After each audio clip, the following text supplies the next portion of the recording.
but also other Gulf countries like Qatar are in the best position to mediate, to act as mediators and intermediaries, because their relations with both Washington and Gaza are pretty good, and even very good as far as Qatar is concerned.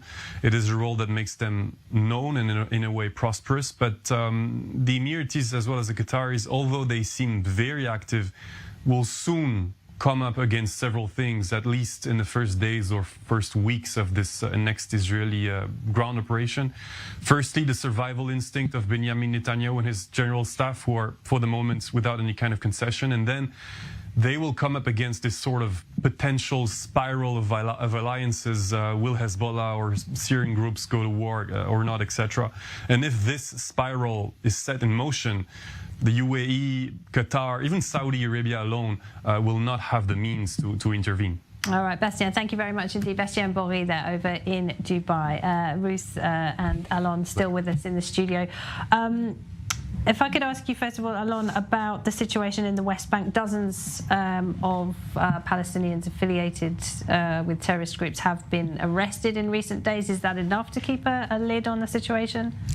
I think, I will not say stability, but or security situation that controlled 100%, but I can say that we can notice that there is a kind of escalation and motivation for terror attacks in some districts, especially in the south and of the West Bank, but I think that relatively is under control by the IDF forces and also a little bit by the Palestinian Authority, the security apparatuses. There is still some kind of cooperation, is there? There is still coordination. I would say day by day there is kind of conversation and so on. In a, I would say, low level, not the highest one. On the tactical level. Yes, the practical, on the ground, you know, head of commanders of battalions and so on. Tactical, of course, but I think that you can feel the tension over there, on air. I think that is very, I think that tomorrow or day after, maybe while the IDF forces will enter to Gaza and the boots on the ground will be something that implement in Gaza Strip, I think that the inspire or the negative atmosphere will be in the West Bank much than now. I think. You think it will get worse? Yes, of course, Walter. And I think not just in the West Bank, but also, for example, in East Jerusalem. I think there will be. When you say it will get worse, you think a motivation of for attacks and maybe more of that. Maybe I would say violence by the people, friction on the checkpoints, on the roads, on the junctions, and so on. So I think that the mission or the main mission of the IDF is to balance between, or to, if you want, to separate between the war in Gaza or the situation in Gaza and the West Bank.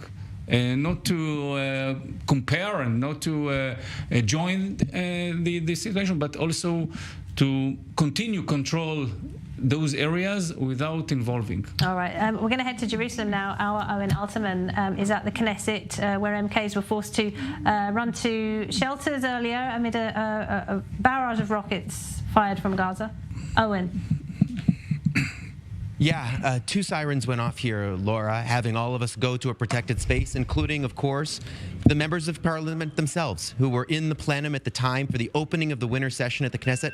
By the way, usually a festive ceremony here, with bands, with excitement, with a sense of celebration, with political theater too, with calling out in the middle of the speeches from those who are at the podium.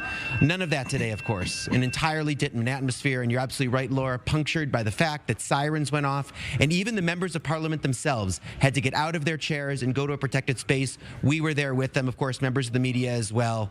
A sign of the times, and of course a contrast between what Hamas does, shooting rockets at civilian populations, and what Israel does, trying to get on with the business of democracy. All right. I think that on one hand we have to act according to the interests of the State of Israel and to the goals that the government or the Security Cabinet sets for this war. On the other hand, we can't deny the fact that we are right now, for example, supported big time by the United States, including in very practical terms, including the warships that we see by chance cruising not far from our shores. So I think that we have to take to a certain extent the public opinion or the position of different leaders around the world into consideration, but this is not a guidebook for us. We have to have this dialogue and to explain things like, for example, a very simple example. Everyone's talking about humanitarian aid, allowing humanitarian aid. Does anyone really believe that a 75-year-old or a year-old old lady in Gaza or Han Yunis or Rafah will see anything from this aid? This is direct supply of provision to Hamas. Everyone who understands the first thing about regimes of that kind understands that it won't go to the population. So when we are talking about humanitarian aid, we have to ask who's going to distribute it, how do we make sure that it's not supportive Hamas, and the last but never least, we have hostages, including children, women, people who were wounded during that terrible raid. What about them? So, Laura, there you have, just catch up the viewers. That was Yuli Edelstein. He is the chairman of the Knesset's Foreign Affairs and Defense Committee, and someone with a vast amount of experience in Israel's system, both inside this building, inside the Knesset, and also inside the government. It's going to be the job of him and his committee to essentially exercise parliamentary oversight over the government as it conducts the war. Of course, he is part of the coalition, and he's very much part of the coalition, but also is meant to have that sense of independence. What we were asking him there is the question of how much Israel should pay attention and be attuned to international public opinion and changes to it. Earlier on, we had heard from opposition leader Yair Lapid, who very pointedly and very bluntly said Israel shouldn't care, because it was our children that were killed, our children who were massacred, and it's up to us to do what we feel we need to do without worrying about what the rest of the world thinks. What I think we heard there from Yuli Edelstein was a bit of a more nuanced answer. Again, understanding on the one hand Israel's need to go full speed ahead with its plan and to achieve its military objectives, but on the other hand, recognizing, I think, the reality that international public opinion is part of the mix, and being attuned to the views and the interests, especially of Israel's close allies and partners, is going to be important. Basically, Laura, this is a debate that's getting started, that's going to intensify, that's going to be a very painful debate for this country, because people feel so very strongly about what happened and about what needs to be done and about what they've experienced emotionally. But on the other hand, there is this reality, and the country is going to have to confront this very, very difficult question. And I think we just heard Yuli Edelstein, someone, again, with decades of experience in many, many different government and parliamentary positions, giving, I think, as thoughtful an answer as he could in trying to start to tackle it. All right, Owen, thank you very much. Owen Otterman there up at the Knesset, where he's been speaking to Israeli politicians. And the MKs are back in Jerusalem. They are working this country, getting back on its feet, even as it continues to identify and bury its dead following the worst atrocities committed against the Jewish people since the Holocaust just 10 days ago. Country still reeling from that, but moving forward as well. We'll talk about Hezbollah next, because the threat from the north persists. That's next. Stay with us, don't go anywhere.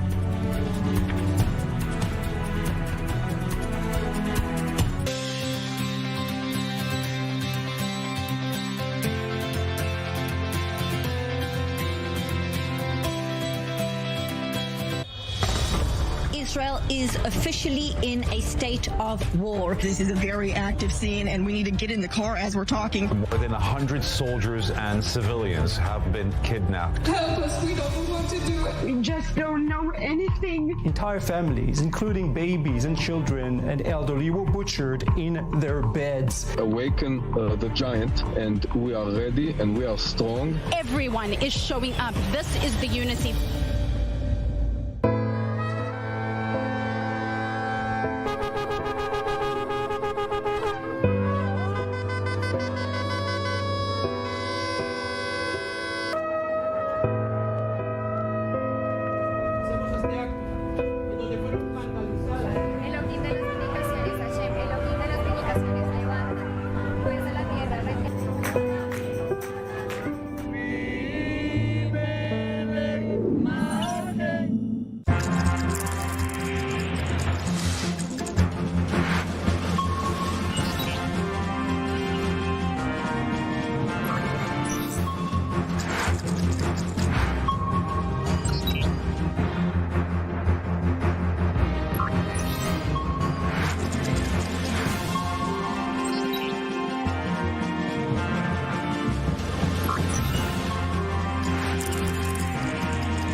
is at war.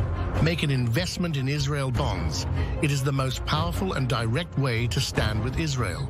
Visit israelbonds.com and invest now. Made for Me, a unique concept in Israel. Custom-made men's fashion to your measurements. Made for Me, designer of all your events. Schedule your appointment at www.madeforme.co.il.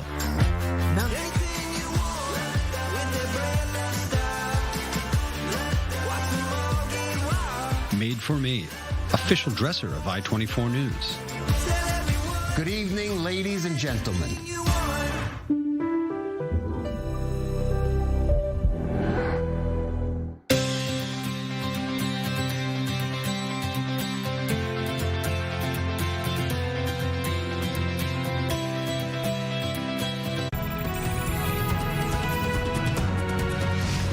Welcome back. You're watching I-24 News. We're coming to you live from Tel Aviv on this day 10 of Israel's war with Hamas. The IDF has now contacted the families of the 199 hostages who are being held in Gaza. The vast majority of them are Israelis, but many other nationalities are also being held, including at least 13 Americans, elderly people, babies, young children, women, all among the hostages. Well, in Gaza, after days of airstrikes, Israel is expected to launch a ground offensive, and 500,000 Gaza residents have moved south. And there's pressure on Egypt now to open the Rafah crossing. The US Secretary of State Antony Blinken is here. He'll be attending a security briefing with Israeli leaders tonight. The death toll in Israel now stands at 1,400, with many more wounded following that terrorist onslaught by Hamas in the south of Israel on October 7th. In Gaza, the Hamas-controlled Gaza Health Ministry says more than 2,700 people have been killed. That figure, though, does not distinguish between civilian and terrorist deaths. The UN's refugee agency, UNRWA, inside Gaza, tweeted earlier that men in trucks had stolen medical aid and fuel. They later deleted that tweet without giving any explanation. And, of course, Israel still on high alert on its northern front amid threats from the Iranian-backed terrorist group Hezbollah, which has said it is ready to respond to any actions by Israel. Well, here in the studio, Ruth Wasserman-Land, former MK and former Israeli envoy to Egypt, and Colonel Alon Eviatar, Palestinian affairs expert. Thanks for staying, both of you. Ruth, I want to come to you because you were in Egypt for several years, weren't you, as an Israeli diplomat. There's a lot of pressure on Cairo right now from the Americans, but from others, because they control the only border with Gaza that doesn't go to Israel, and there is a lot of pressure on them now to open it and take refugees. They are refusing to do that as of now. First of all, I understand on the one hand the fear, the Egyptian fear that exporting the Gazan problem into its own borders is something that may remain with them for a very long time. And the reason why they think that is because refugee camps of Palestinians have been in place rather than rehabilitated since the establishment of the State of Israel. So UNRWA, which is supposedly an organization needing to rehabilitate these refugees, take care of them, create sustainable sources of income for them, provide them with food and housing and jobs and employment, there is an interest on the Palestinian side to maintain these refugee camps. For example, the one that exists in Nablus, in the Palestinian Authority, really controlled by the Palestinian Authority, by Abu Mazen and his leadership. And the Egyptians fear that these kind of camps, these refugee camps, are not temporary, but that they will remain in Egyptian or on Egyptian soil for... such as in Lebanon, for example, where Palestinians are not allowed to work in many cases, even if they're third-generation Palestinians. They've never set foot in Israel. Exactly. So there is an actual maintenance of these kinds of refugee camps, and that's what the Egyptians fear, and they don't want it. They don't want to import the Gazan or the Palestinian problems into its own borders, understanding its complexity. On the other hand, there is a need here for an international coalition. This is not an Israeli problem. The Israeli Israeli civilians were massacred, yes, raped and carnaged, and we were a kind of an excuse, but this is an attack against humanity and the region. And like the US Defense Secretary himself said, Hamas is worse than ISIS. It's first of all, it's worse than ISIS, and this is more reminiscent of the Holocaust rather than anything that we've seen in recent years. But that is exactly the reason why countries that seek stability, that do not want extremism, like Egypt, for example, need to be on board in an international coalition, and unfortunately there is no choice but to give a hand, lend a hand in saving currently the population in the Gaza Strip that is civilian, in order for Israel to be able to wipe out Hamas. Because Israel is not having carnage, rape, murder, beheadings anymore to its own people. This is not going to happen anymore. This is something that has been of the past. A red line has been crossed, and this is not something that Israel's the Israeli not taking government any risks going forward. Yes, I can add. I agree for sure, but and also I can add that the what we have seen in Gaza Strip is the representative of Iran. Hamas is the long deputy or branch of Iran in the behind the border of Israel. This is the point. So while we are dealing with the representative of Iran, and it doesn't matter that they speak Arabic and not Iranian or Persian, Persian, it means that the problem, the military problem, is for the Israelis.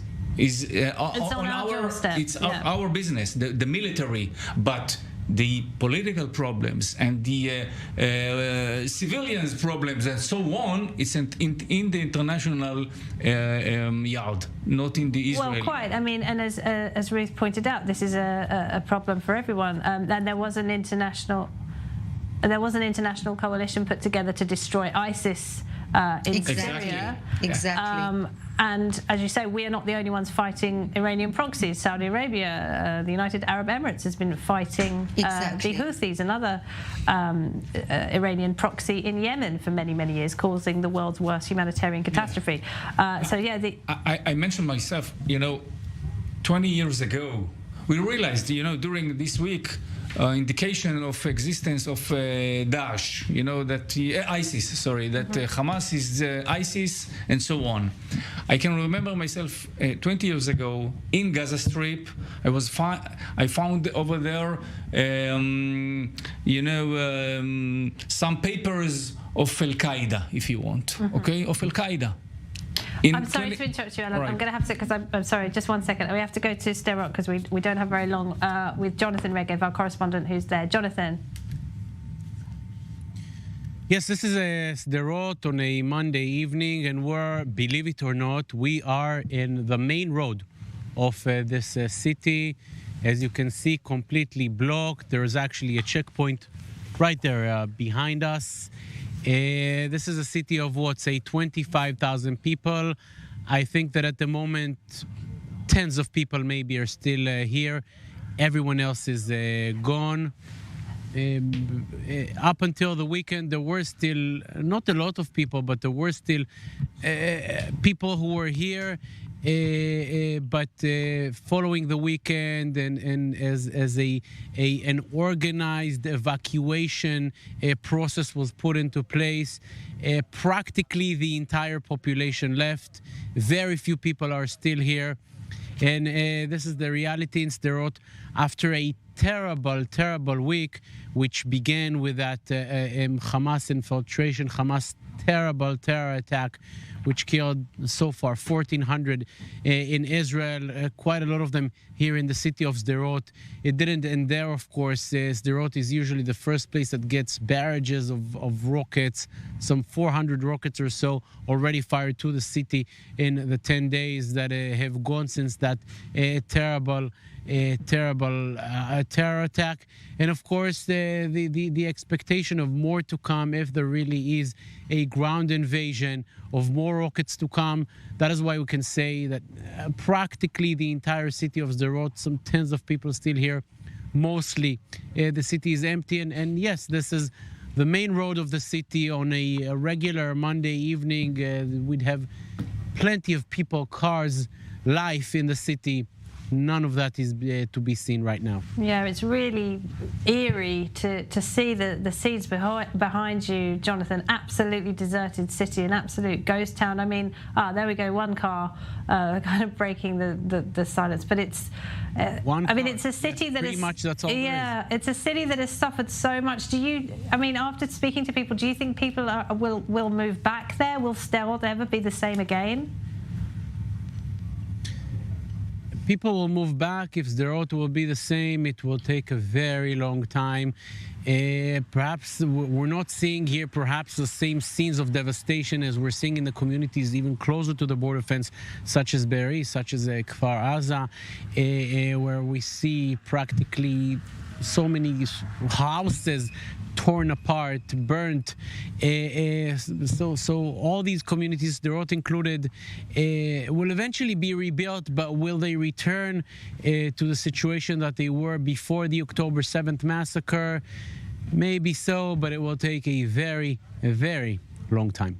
All right, Jonathan, thank you. Jonathan Regev there in Sderot, one of the towns worst affected by the Hamas atrocities of October 7th. Well, the United States has warned the Lebanese Iranian-backed terrorist group Hezbollah not to join the war. There have been several exchanges of fire between the IDF and Hezbollah, and also Hamas, which is also based in southern Lebanon. Some of its factions are in southern Lebanon. Well, according to analysts, the group has some 60,000 fighters and has increased its stockpile of missiles from 14,000 in 2006 to tens of thousands now. There are fears within Lebanon about the damage a new war with Israel and possibly the United States as well could inflict on a state that is already on the brink of complete political and economic collapse. Lieutenant Colonel Sarit Zahavi is the founder and president of the Alma Research and Education Center and a Hezbollah expert. Thanks for being with us, Sarit. First of all, how do you interpret what we've seen in recent days in terms of Hezbollah's willingness to get involved in this conflict? I might say that my feeling is a little bit different from what I hear from most experts here, and I truly hope that I'm wrong and they are right. I hear, and it's an option, that Hezbollah has a dilemma and Iran has a dilemma whether to open the northern front, especially after the assistance we are getting from United States and the US carriers that are on their way to this region. But I feel that what we must learn from what happened in the Gazian area is that we are not dealing with countries with the same logic as we are. We are dealing with terrorist groups led by Iran. Iran is the mastermind. And it looks like Iran made up its decision to execute its campaign, multi-front campaign against the state of Israel. It has published its intention in the past, long before this war.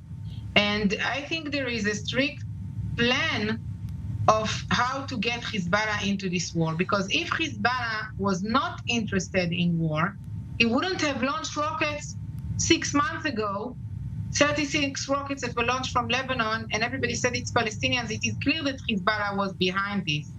All these incidents up north, including one an hour ago, not far from where I live, shooting, missiles, infiltrations, anti-tanks. There is a small war here in the northern border, very small, that in regular terms, it would have brought Israel to different retaliations.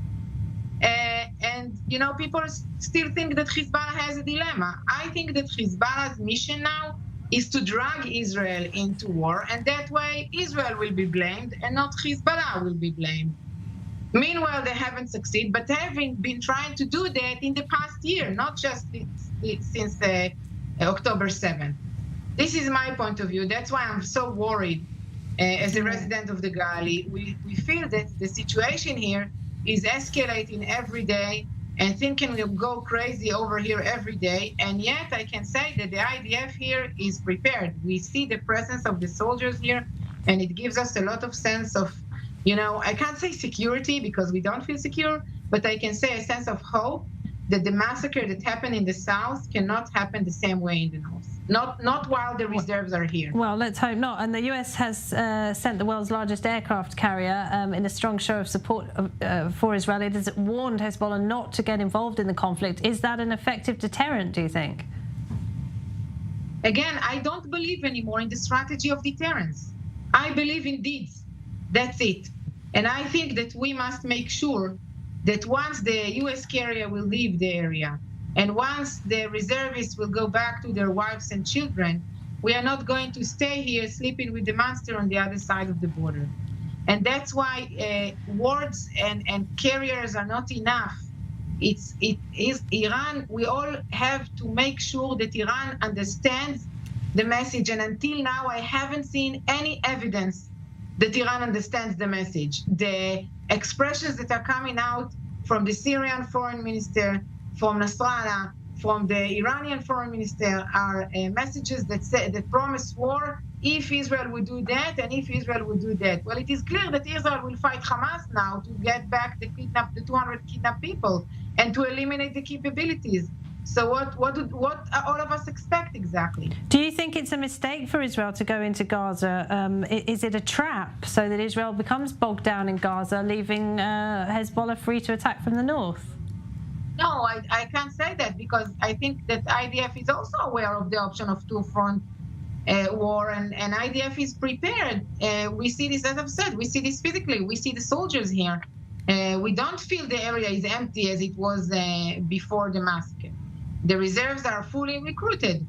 Is this a risk? Is this a challenge? Yes, it is a challenge. Is it going to be easy? No, it's not going to be easy. But I think that if it will get to this point, and again, to the feeling here up north that it's almost unavoidable, if it will get to this point, it's better that it will happen while we have the reservists here and while the IDF is prepared here than in a situation that everything is quiet and there is nobody to protect us. Sorry, Zahavi, thank you very much. Well, we can go to the northern border now. Our Robert Swift is there. Robert, what's the latest? The latest is that just over an hour ago there was small arms fire from the Lebanese side of the border. It's understood that this was small arms fire against IDF surveillance towers, and the Israeli military responded with artillery fire. At about the same time, there was also yet another anti-tank missile launched against an Israeli armor. This coming on the eastern side of the northern border. There was no casualties in that incident. Again, the IDF responding with artillery, and we have to say that as we've been moving around this area, we've been seeing the Israeli Artillery Corps redeploying assets, moving a number of vehicles closer to the border, possibly to beef up the amount of firepower that it is able to pour over that border where and when it wants. All right, Rob, thank you very much. Robert Swift there. Ruth, if I could get your reaction to that. Sarit Zahavi paints a pretty terrifying picture. If I could sign my name under every single word that Sarit had said, I would do this right now. I just need to make sure that the world understands. We had a paradigm that if we are okay, more or less good, to some degree with the Hamas. Qatar continues to send money to the Hamas. More or less, there is sort of quiet from Gaza, then everything will be okay.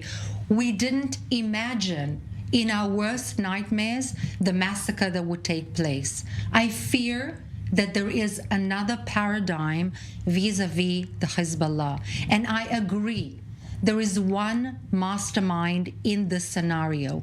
And this mastermind, Iran, is using Lebanese, Palestinians, whoever they can, in order to forward completely irrelevant goals to these Lebanese and Palestinians. We are talking about Iranian goals, not the Iranian people, the Iranian leadership, the mullah leadership in Tehran. These mullahs, I don't want to call them something more blunt, they are against the West, the relevant liberal world any kind of moderation. And I fear that what Sarit had said, that they will not sit quietly back and fear the kind of potential retaliation, but they will try and continue to poke the bear. But if the bear is not willing to be provoked, they will attack, because that is what they're all about. This is their plan. They say it. They say it.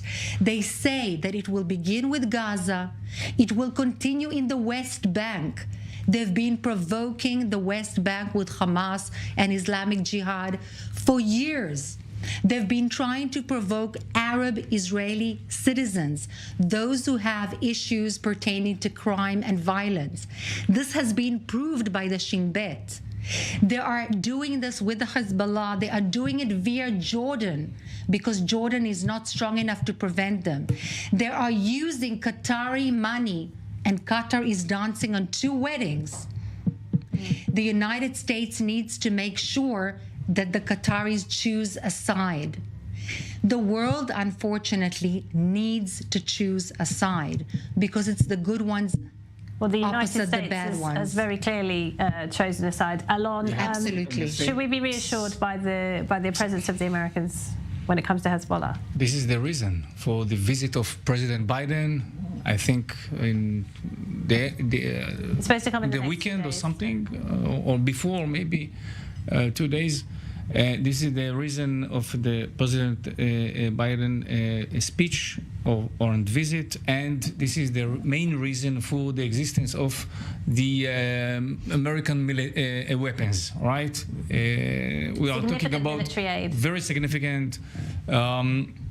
So it means that this is kind of element or symbol, but more of that. I think that this is the reason that, or the background for the existence of the Americans here, and I think that it's not just the Israeli problem as well.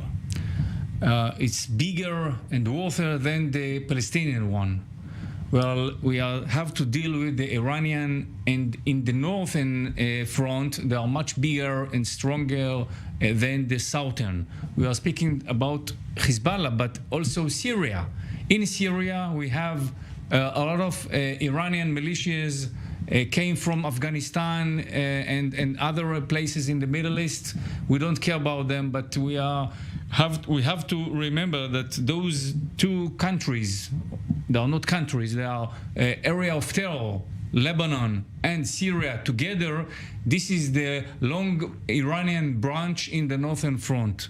So this is the challenge, not for the Israeli state, but also for the American and maybe for the West as well.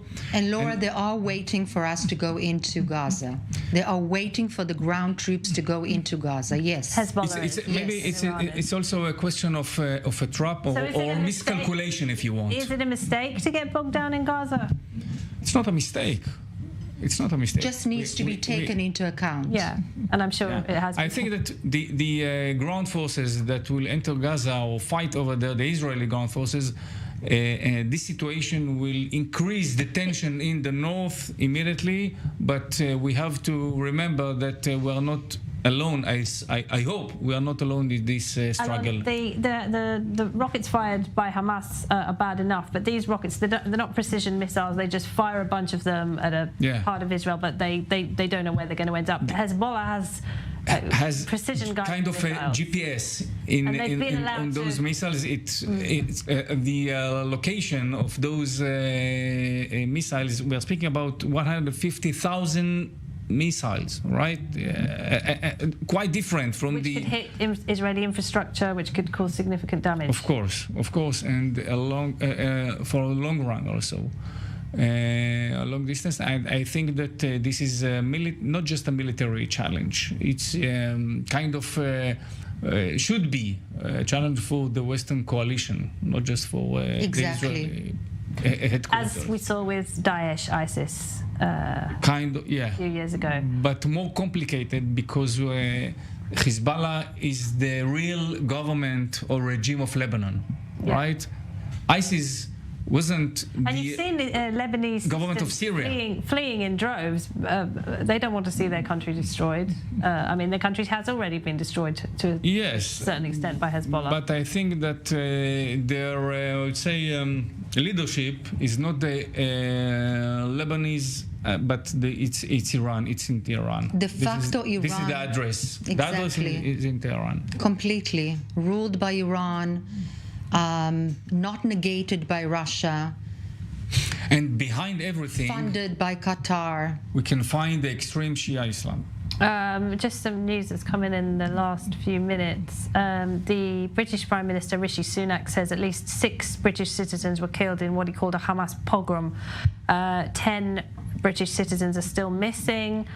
And the Israeli Health Ministry has now confirmed that more than 4,100 people were wounded in Israel since the start of the war.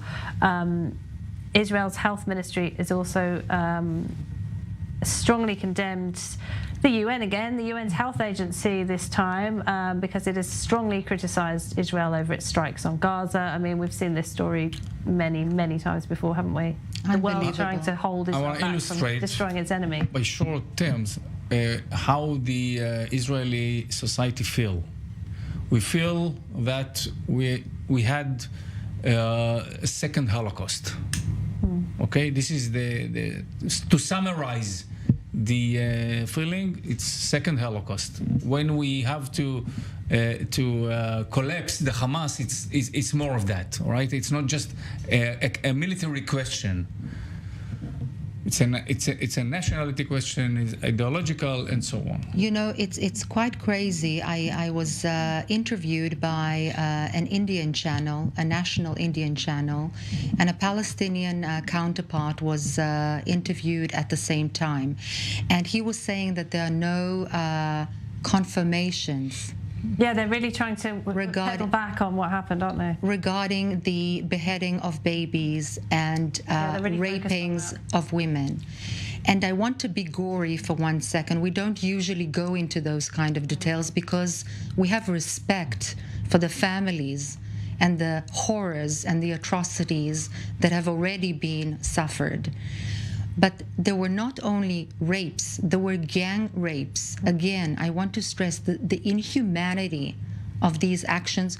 It wasn't anything that just happened. This was planned. They were atrocities. Meticulously planned They had atrocities. a booklet. President Herzog showed a booklet with all the... And this is the important thing, because the planner is Iran. Yeah. All right, then we're going to take a short break. Yes, thank you, Alon. Thank you, Ruth. We're taking a short break. We'll stay with you live here at I24 News. Don't go anywhere.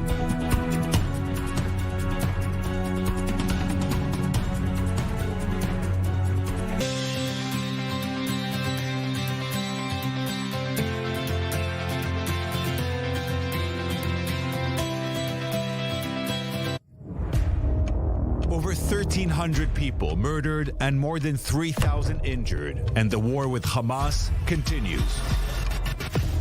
We bring you first-hand testimonies from the front lines, from those who survived, and all the records of the atrocities by Hamas. Follow us as Israel fights terror from the south and north. Get the inside scoop on what's going on. Only on I24 News.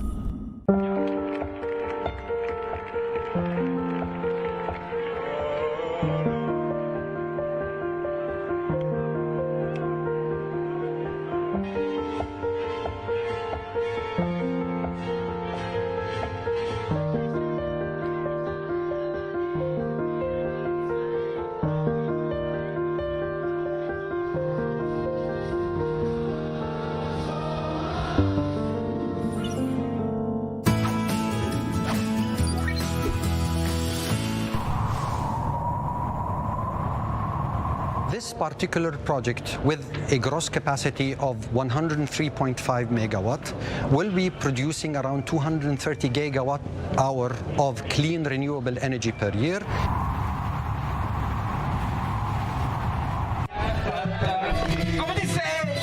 salido aquí donde nos ven para clamar por la lluvia. Si en verdad en estos momentos el calentamiento global está afectando a Bolivia, y no solo a Bolivia, sino a todo el mundo entero.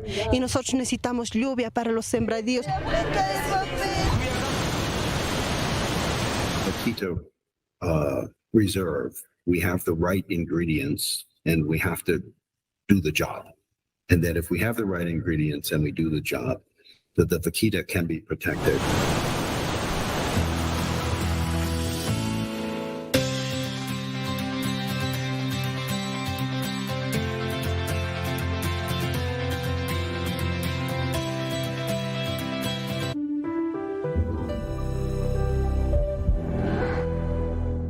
Made for Me, a unique concept in Israel.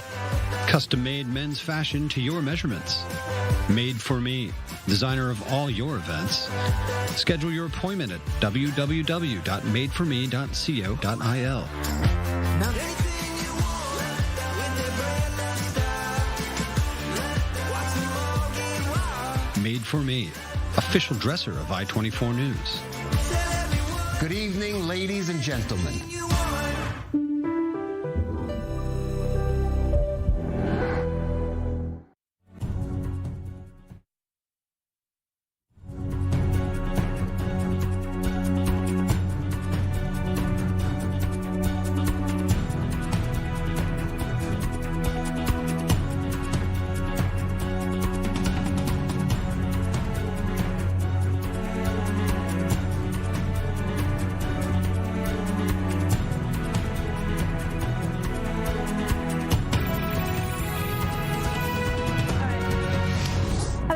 This is I-24 News. We're coming to you live from Tel Aviv on this day 10 of Israel's war with Hamas.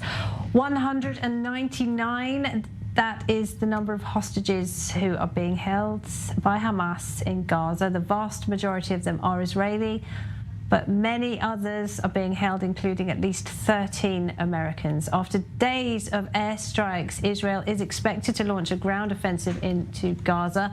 500,000 Gaza residents have moved south, and there's pressure on Egypt to open the Rafah crossing.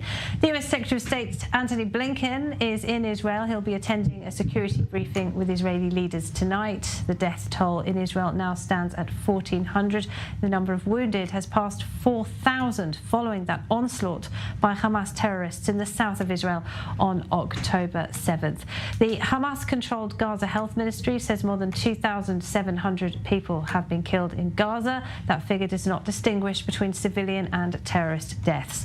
The UN relief agency in Gaza, UNRWA, released an official statement this afternoon saying that it had received reports that a group of people with trucks, saying they were from the Ministry of Health, stole fuel and medical equipment. A barrage of rockets were fired at central Israel and Jerusalem this afternoon, forcing members of the Knesset who were there for the first time since the recess to flee to shelters. And in the last hour, the head of the Shin Bet security agency, Ronen Bar, has said that he takes personal responsibility for the lack of an early warning leading to that murderous assault by Hamas on southern Israel on October 7th. And Israel is still identifying and burying its dead following those atrocities at the weekend. We've been hearing the heartbreaking stories all week, and I'm joined now by Gladys. Gladys visited her 94-year-old mother on Saturday in Kibbutz Be'eri, where some of the worst atrocities happened. Gladys, your daughter is missing, is that right? My daughter Tchelet is missing since Saturday. The last sign of her was 11:23 in the morning. That's my daughter. I'm so sorry. We're looking at pictures of your daughter Tchelet now. Yeah. So you were notified today, were you, by the IDF that she had been taken? Actually, about 2 days ago, the army talked to us, and they said that they could find a sign of twice, a sign of her phone, her cellular inside Gaza. So they think she's being held right now inside Gaza. How horrendous! How horrific. Yes. Her boyfriend, Dor, was murdered. We just find out today that there was no sign of him. And I was in contact with his parents all these days since last week. And today I was told that they found him dead. Oh, Gladys, I'm so sorry. It's been 10 days of sheer hell. I can't imagine what you're going through. How are you just getting yourself through day to day? It's very hard because for me the event is not like we came out from the shelter after 22 hours with my mom, her keeper, my son who is 25 years old, and me who were it was a holiday in Israel. We went to visit mom, and it just started from nowhere, and we've never had something like this before, and I don't know how we came back out alive after so many hours with no oxygen, no water, and I can't believe I'm alive, really, because even after the IDF rescued us, we were shot by terrorists during our. They shot at you and your elderly mother. They shot at my mom in the back of her head, and my son. They're okay, but it's very hard. My mom, she's 94 years old. She wasn't healthy before. I stayed in her kibbutz for almost 3 months because she wasn't feeling well, and I helped her keep her.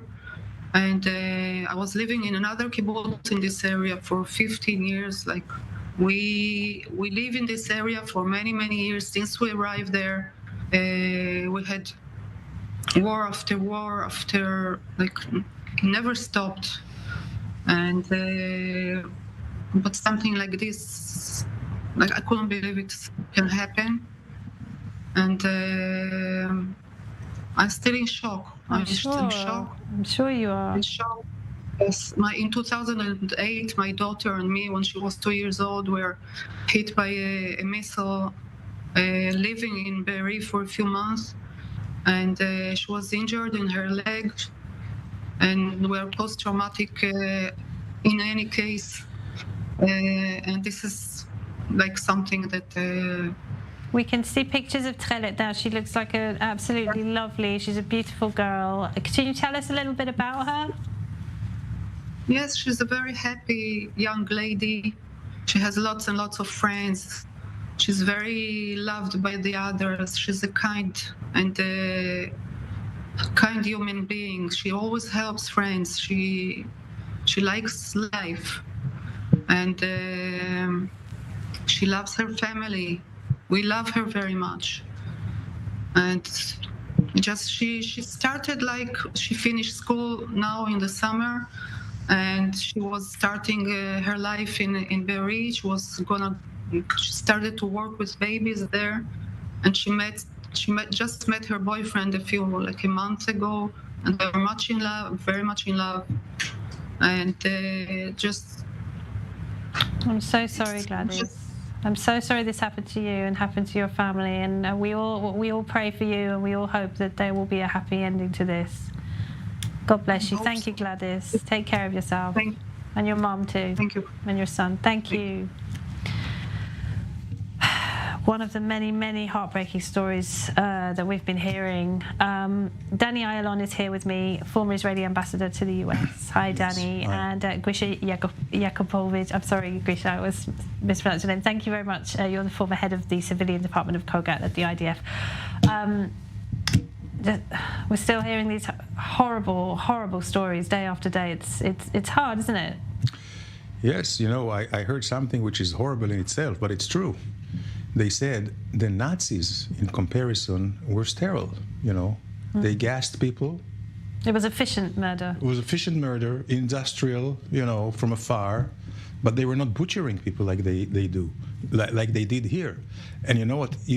Even when you butcher an animal, whether it's a cow or it's a chicken, you do it when they are dead, not when they are alive. So what we see here, it's not only, I don't think we have seen it in the annals of history, and this is where it goes back to Israel's determination now, with the legitimacy of the entire world, I mean the decent world, I'm not talking about those who are now siding with Hamas, which is just incredible, you can't reach those people. But mostly with the support of the United States. And the United States and President Biden has proven himself to be a Churchill.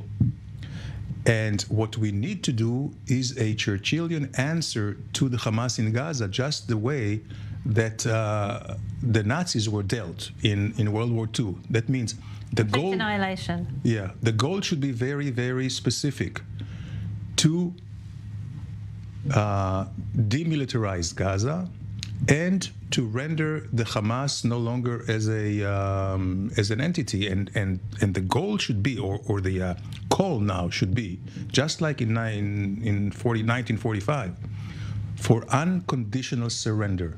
Now, I don't kid myself that the Hamas will unconditionally surrender, just like the Nazis didn't. But we will get to the bunker of Yahya Sinwar and Mohammed Def, just like the Allies got into the bunker of Hitler. And at the end of the day, after you neutralize and demilitarize Gaza, the next step, and we cannot stop before the next step is done, and this is very important, Laura, is to de-Hamas Gaza, to de-Hamas Gaza, just like the denazification of Germany. You have to build from the scratch. And just like Germany today, beautiful country, great people.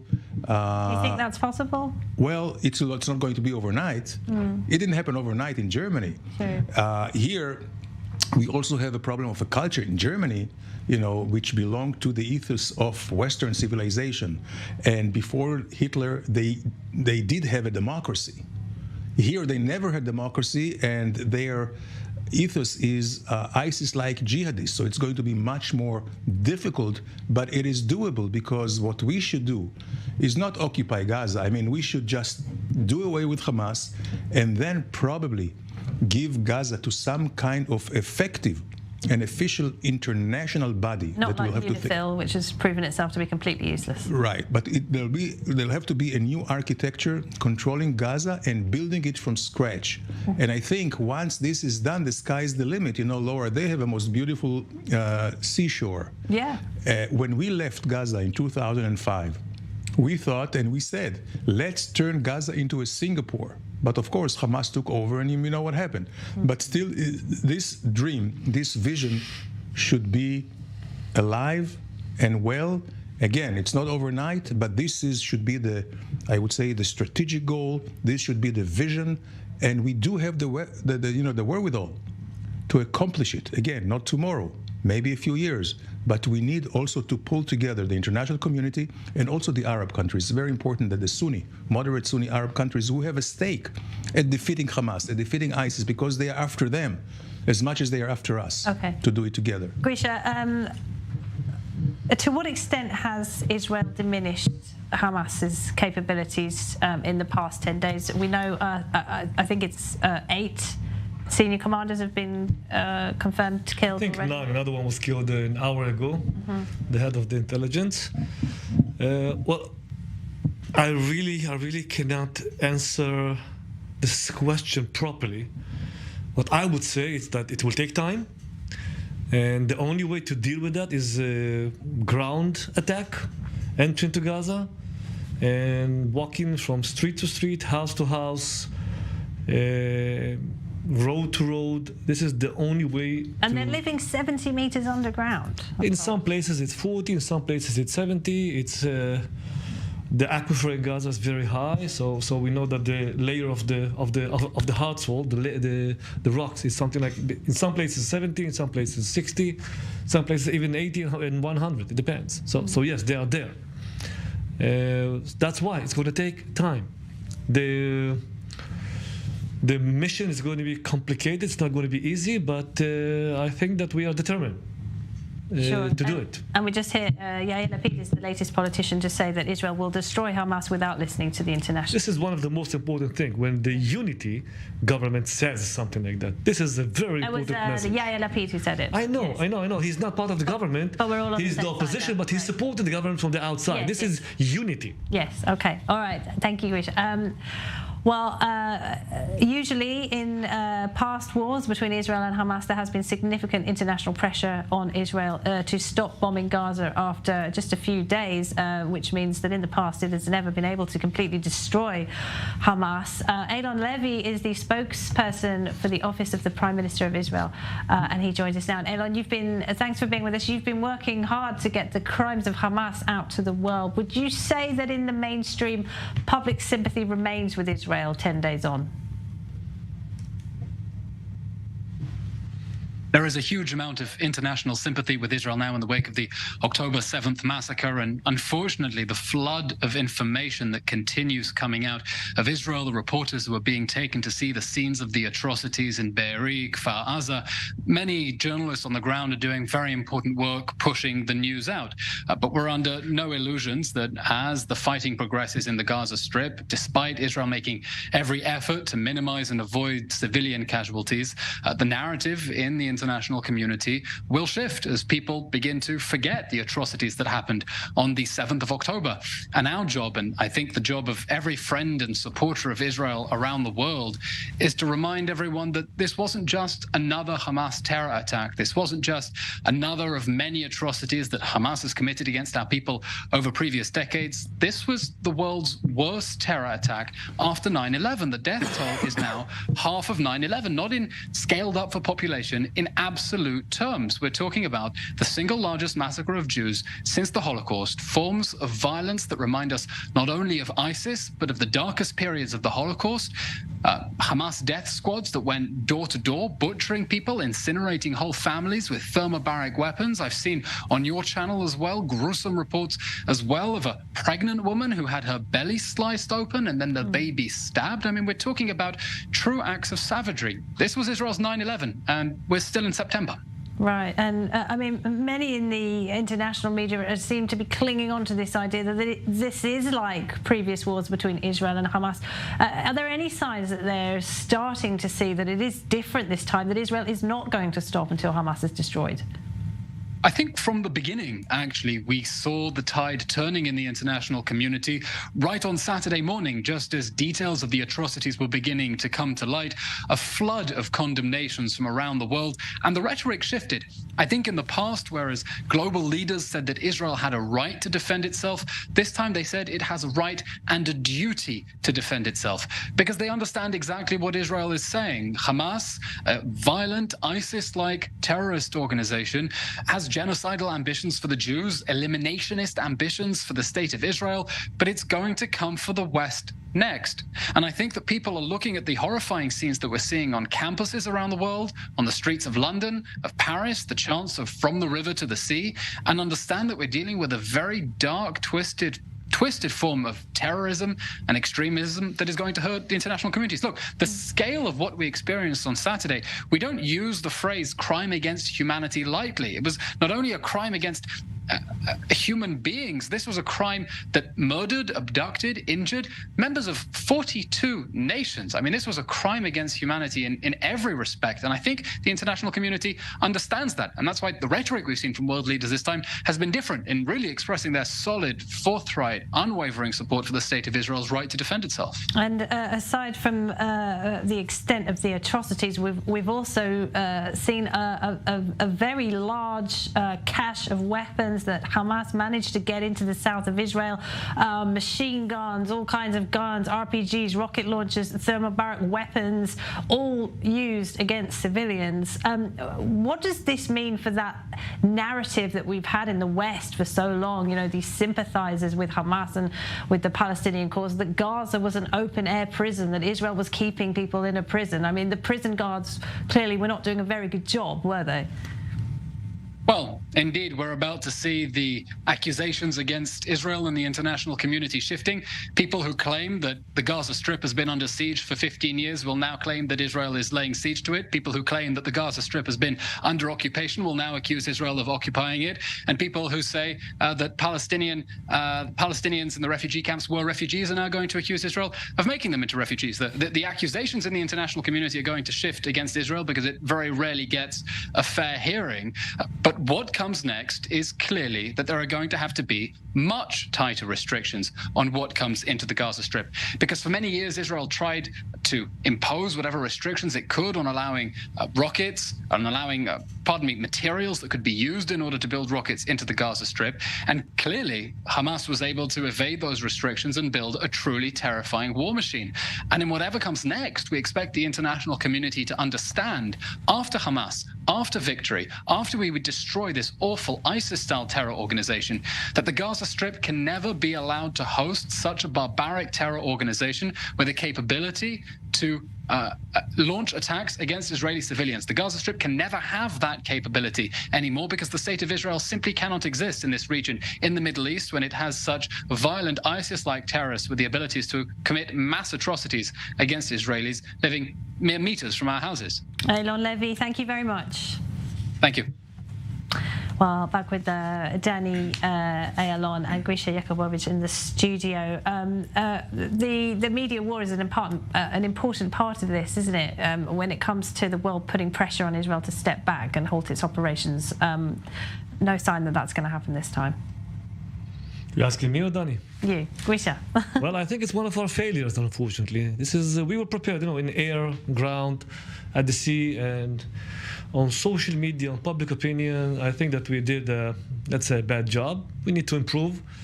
The problem is that the whole world is based on what they see, on TV or reporters that report. Some of them pro-Palestinian, some of them calculate numbers, and it's wrong to do it.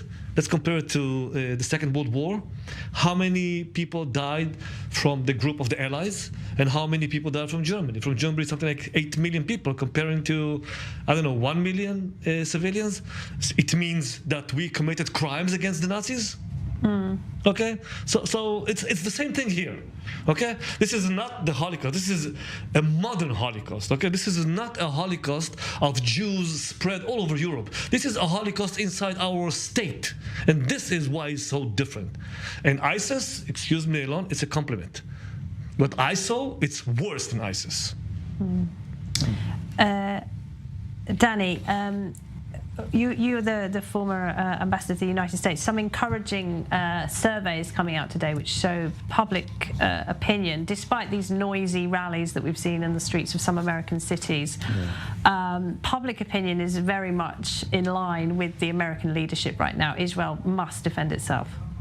Yes, and this really gives me hope and trust in human nature, that decent people know what's going on and know what should be done, and certainly they are with Israel. Whoever is not with Israel today is really against humanity as a whole. And I believe that what we see in Gaza is not a divide between Israel and Hamas or Jews and jihadist Muslims. The divide is between Western civilization and jihadist culture. This is what we see. And this is why this war has to be decisively won, because this will have an impact on the entire world. And this is why we see the United States coming to our side so squarely and so quickly, and because they understand it's a global war. It's a global war. We saw it with the ISIS, we saw it with Al-Qaeda, we saw it on 9/11, we saw it in Afghanistan, and we see it in Syria today. And Iran is the mastermind. Iran is the mastermind using their proxies. It's Hezbollah in Lebanon, Hamas and Islamic Jihad in Gaza. They have the Houthis in Yemen. They have, of course, the militias, the Shia militias in Syria and in Iraq. They have we mentioned Houthis in Yemen. We mentioned, of course, they are in Libya, everywhere. And who is behind Iran? It's China. China is supporting Iran enormously. By buying oil. By signing a $400 billion transactions deal with them for the next 25 years. Right, because Iran has been under some of the harshest sanctions ever imposed on a regime. Their complaint has been that they haven't been enforced. Exactly. And this is China mostly, and Russia. So today we have a clear divide between China, Russia, Iran, North Korea, and all those terror organizations. And on the other hand, you have the United States-led world. And the free world. And the free world, absolutely. Grisha, what do you think of the position of Arab leaders? As Danny pointed out, I mean, those countries are involved in conflicts with Iranian proxies as well. The UAE and Saudi Arabia have been fighting the Iranian-backed Houthis in Yemen for several years, causing one of the world's worst humanitarian catastrophes. But they're in a difficult position, aren't they? Because they can't be seen to condone suffering of Palestinians. On the same hand, a lot of them would privately very much like to see Hamas completely wiped from the face of the earth. The Sunni coalition, the majority of the Sunni coalition, is a pro-Israeli coalition, but they are in a dilemma. I can understand it. Okay, I disagree to that, but I can understand, because we are in a situation that countries, entities should take a stand, and they are not doing that. They see the suffer of the Palestinians at Gaza, and they cannot. But do they blame Israel for that, or do they see that Hamas also has a hand in that? In Turkey, I do see that they blame Israel. They blame Israel. Not the leadership. Some ministers that already heard. Erdogan's son, didn't we? Yes. That was one of the events. Saudi Arabia declared, I think, that they are stopping the normalization with Israel. They said they're freezing it. They're freezing it, yes, but it will come back on the back door, as I said, I think 2 days ago on the interview that we had. Let's see. I think eventually it's all about how will be the situation in Gaza and what will be our abilities to draw a clear line between innocent people, civilians, and dealing with terror.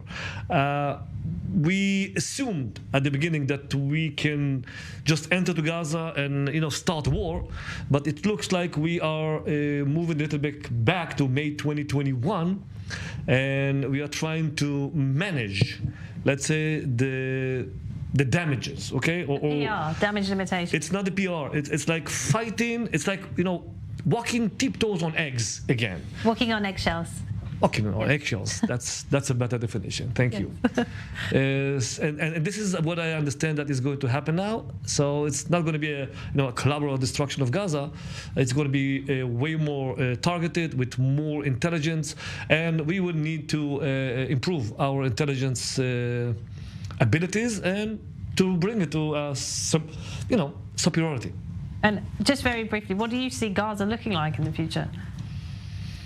Whoa, it's so difficult to say something like that. But, when you have a goal to eliminate Hamas, that they will not be the ones who will control Gaza, it means you also need to think about the day after and to see who will actually control. And on the other hand, we don't want to occupy Gaza again, so we need to find a very creative way. Again, maybe I've said it yesterday, maybe with a third party, an Arab coalition, that will be efficient enough. Well, they don't seem keen to take any refugees, so we'll have to see if they are interested in ruling the Gaza Strip as well. But yeah, a lot to talk about. Let's take a break. We'll be back right after this. Stay with us.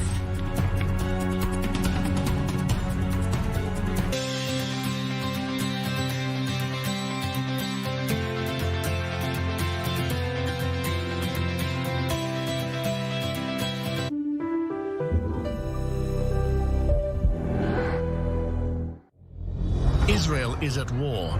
Make an investment in Israel bonds. It is the most powerful and direct way to stand with Israel. Visit israelbonds.com and invest now.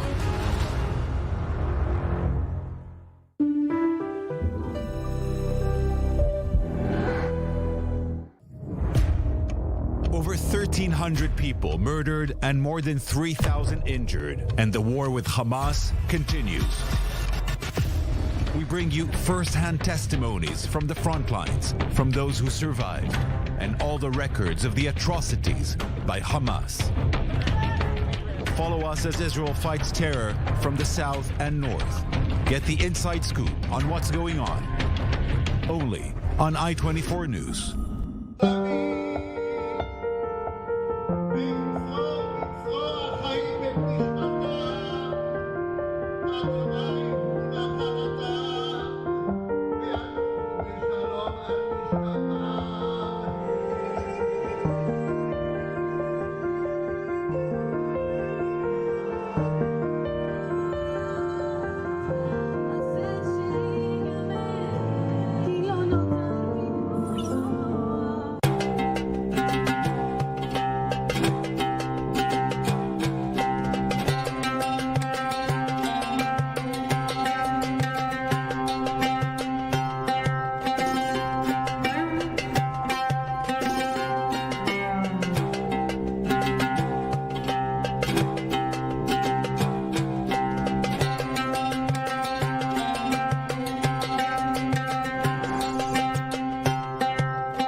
Actually starts from scratch, and the way that it works is it generates this random body that kind of looks like a sponge, and it evaluates its behavior.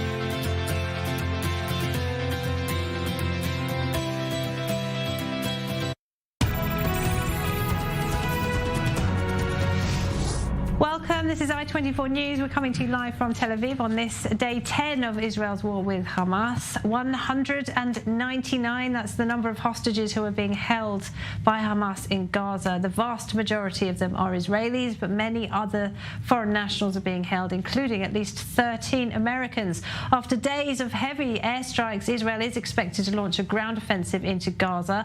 500,000 Gaza residents have moved south, and there is pressure on Egypt to open the Rafah crossing. The US Secretary of State Antony Blinken is in Israel meeting with leaders tonight. The death toll here in Israel now stands at 1,400, with many more wounded following that onslaught by Hamas terrorists in the south of the country on October 7th. The Hamas-controlled Gaza Health Ministry says more than 2,700 people have been killed in Gaza, a figure that does not distinguish between civilian and terrorist deaths. I'm joined in the studio by Danny Ayalon. He's the former Israeli ambassador to the United States. Danny, in the last few minutes, Israel's envoy to the UN said, we're not thinking, Gilad Erdan, we're not thinking about who will govern Gaza once it has destroyed Hamas. Well, it's too early to start thinking about that, perhaps, but it's interesting that they're talking about it. It's a slogan. It's okay to say that. It's time of war. You need to speak clearly, and sometimes you speak from the gut. But of course we have to think about it. We have enough people that can finish the war the way we need to finish the war, but also to start thinking strategically what is the day after gonna be. And for that, you need to create already task force of interdisciplinary people and agencies who can not only think, but also organize. Do we need to bring in NATO countries? Do you need to bring in Arab countries? Do you think of a new architecture? All these things have to be well thought out. We won't have time. There is no time to plan, but to be ready. And this is not the main effort. The main effort is on the field, but that does not obviate also planning. And this is what should be done. This is what a serious government, an effective and able government can do. All right, Danny, stay with us. And of course, we've been hearing the horrendous personal stories of people affected by the atrocities carried out by Hamas in the south of Israel 10 days ago. I'm joined by another of those voices now, Liel Cohen. His best friend's brother, Elkanah Bobot, I believe, was kidnapped by Hamas. He's one of the 199 people being held by Hamas terrorists in Gaza. Thank you for being with us, Liel. Tell us your story. Thank you for having me. On this horrible day, our friend find out that his brother Elkanah is being held hostage, not by the government and not by any authority. We saw it on a social media on a video. Now his brother went to that peaceful music festival, to celebrate the holiday, to enjoy the moment with his friends, celebrate life. Actually, that's what we're doing. We're musicians, we're producers. We come with peace. And that in that horrible day, we find out that Elkanah is being held hostage. And what we're seeing right now, the thing that are the most frustrating us. For the first few days, the entire world and the media was stand with us, telling the story about the family that it's been suffering, about the situation that it's been going on. But right now, after 10 days into the war, you start to see things like our Israeli Defense Force making it's proportional, it's reasonable to attack this way. And I want to ask the world, it's reasonable to hold so many people, so many family? If you have 2.2 million people in Gaza, how they can hold so many people? Bring back our hostages home. Bring them back. Do you want to have a conversation? Do you want to make, it's reasonable or it's proportional? Like, it doesn't make sense. None of those things make sense. For us, for the family, we want our people back home. Well, quite. I mean, as one British commentator put it, Douglas Murray, he said, you want a proportional response? Okay, find a city around the same size as Sderot and go in and gang rape women, murder their children and torture as many civilians as possible. That would be a proportional response, essentially, wouldn't it? 100%. If the government, all those communication channels was like, we waiting for answer. What will be the strategy? How you guys tackling it? How are we gonna bring our people back? We need a plan, and we need to have a plan in place. The media cannot let this need to be reasonable. It cannot be this way. First and foremost, we all want to have a communication. Bring our people back. We can't suffer anymore. This is put us in a place like mother don't sleep at night, like family are broken and devastated. This is not like a regular situation. Hamas shooting few rockets into Tel Aviv. The IDF is reaction. We have like devastated family broken into pieces with understanding that they don't know what's going on with their beloved people. And they're holding kids. They're holding kids. They're holding old people. They're holding a girl with autism. They're holding disabled people. It's unspeakable. I just want to point out to viewers, we're playing a very disturbing video on the screen right now. It's really hard to look at, but I understand that Elkanah's wife wanted this video to be shown. This is footage taken by the terrorists? This is Elkanah, yes. This is Elkanah with the blonde hair? Yes. It's horrible to see. It's horrible to see. I'm not sure how much we can take of that. I mean, this is just a tiny glimpse, isn't it, into some of the horrific suffering inflicted upon people by Hamas. It's unbearable.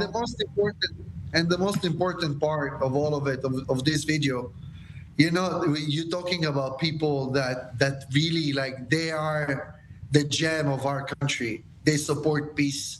They support music. They support equality. They are our freedom, like Like they support freedom. They support like be happy and happiness and dancing and enjoy good loving their things families. The people who love life, good people being held. I mean, how are you getting through it, Liel? What is keeping you going?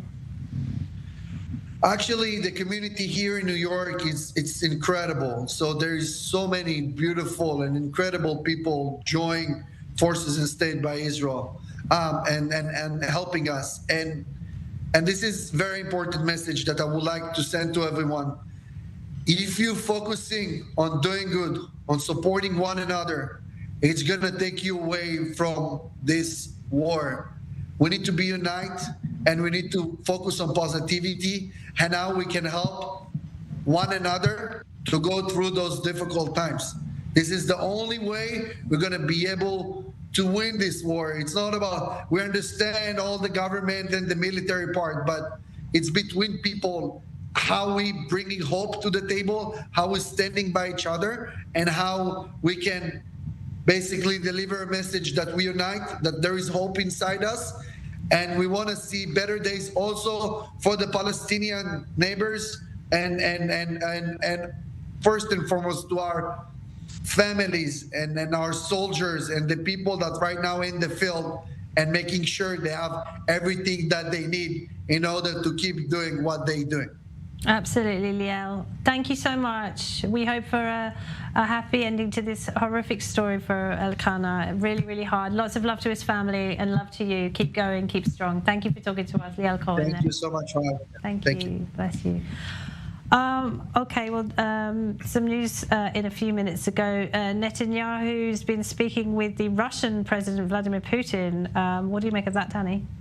Well, only on a humanitarian issue. There is no discussion with Putin for any geopolitics or politics or what's going on. He is not a legitimate interlocutor.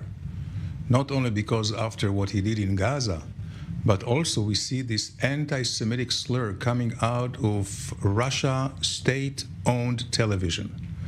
So only if he can be instrumental in helping the... Sorry, you mean what he did in Syria? Well, what he did in Ukraine. Oh, yes, of course. And of course, and also the anti-Semitic remarks of his state-owned television. Yes. And his entire, I would say, his entire approach. He is supporting all the bad people, whether it's Iran or Syria, Assad, who butchered his own people, and Hamas. Okay. Thank you, Danny. I think we're joined on the line now. No? Okay, 1 second. Okay, the Soroka Hospital in Beersheba was one of the main medical centers treating the wounded. The number of wounded has been confirmed at 4,100 now. Our correspondent Uri Shapira has been to see one of the biggest hospitals in Israel. Take a listen. Soroka Hospital in Beersheba seems quiet now, more than a week after the horrific slaughter Hamas perpetrated in southern Israel. On Saturday, October 7th, the situation was completely different. Around 8:10 a.m., we were told of a mass casualties incident. The meaning of that is that we had to call all the units in the hospital. I texted all my staff and said, "This is war." This message saved us because we had everyone we needed. We managed to treat 670 people. And what is more amazing is that in the first 18 hours, we treated 600 patients. Here in the trauma room, there are usually 6 beds. And sometimes when there is pressure, we can set 12 beds. On Saturday, we managed to treat 120 patients in severe condition. Physicians say that one of the biggest challenges they had was in treating wounded who were evacuated to the hospital only after many hours, something that made treatment much more difficult. Patients arrived after long hours, and it dramatically affected their treatment. We accepted patients in the afternoon and even later, when the hour written on their arterial tourniquet was 6 a.m. Despite the difficulties, staff at the hospital are determined to continue their hard work, even under severe physical and mental pressure. My personal feelings are very clear. We have no doubt and no hesitation. We are in a state of war. The hospital staff is very strong. Most of us live in the south. It is very clear to us that the country needs us and that we are the medical Iron Dome of the south. It is not just a cliché for us. We are fully in it. As I-24 News leaves, the team encounters singer Amir Benayoun singing a song for the patients and the crew about angels who are setting tables for the king, perhaps a tribute to the angels in white who saved so many people in the last few days. There you are, the good doctors of Israel coming together to treat so many wounded people here after that terrorist onslaught. Well, I'd like to introduce Colonel Penina Sharvid Baruch, Senior Researcher at the Institute for National Security Studies. Thank you for being with us. Let's talk about the latest military developments then. Still waiting for that ground offensive in Gaza. Israel has killed many Hamas commanders at this point. Are you confident as to where we are 10 days on?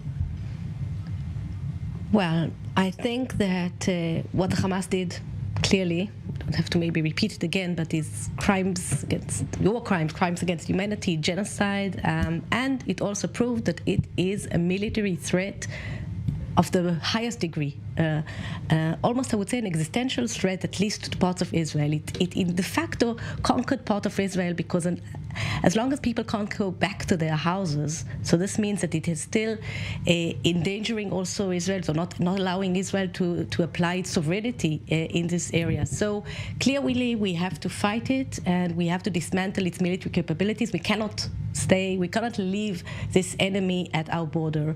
At the moment, the forces, mainly the Air Force, is working hard to destroy as much of the military infrastructure of the Hamas as possible. And what we have to understand is that the military infrastructure of the Hamas is all within civilian infrastructure. Mm-hmm. It's not that there are military bases somewhere outside. It's houses, it's schools, it's mosques, it's hospitals, and it's tunnels under all the civilian buildings. And therefore, the attacks are targeting this military infrastructure, which causes, of course, a lot or huge damage to civilian infrastructure because it is used, but legally, and I'm a legal international law expert, we have to understand that once a civilian object is used for military purposes, it becomes a legitimate military objective. What Israel is doing is completely in conformity with the laws of armed conflict or international humanitarian law. The Israeli ambassador to the UN says we're not thinking about who will replace Hamas after the war, but it's inevitable, isn't it, that Israel will be thinking about what Gaza can possibly look like after this, because it can't look as it has done in the past 17 years, can it? No, we cannot. We have now understood that our main misconception was that we thought that Hamas is a rational actor, that Hamas has the interest, at least part of the interest of the population in Gaza, that it can be deterred. Now we understand that Hamas is ISIS. And with these kinds of organizations, you have to uproot them. And this will take time. And what will be after that is very difficult to know. And I think we should lower our expectations. We cannot at this point of time now already plan what will be the day after Hamas. We have to at the moment eradicate this enemy, like coalition forces eradicated or tried to eradicate ISIS. And what will be after they're eradicated, it will be better for Israel. It will also be better for the Palestinians in Gaza, because the Hamas is also the enemy of the civilians in Gaza. It is using them as shields.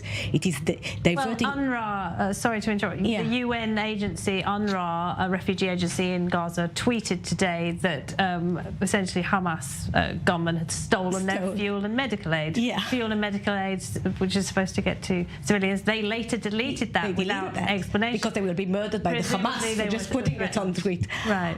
Yes, clearly the Hamas, all the money that was entering there in order to rehabilitate, to rebuild the Gaza Strip, the civilian infrastructure went to the military infrastructure, and everything went to the military capabilities. This is very expensive, this operation.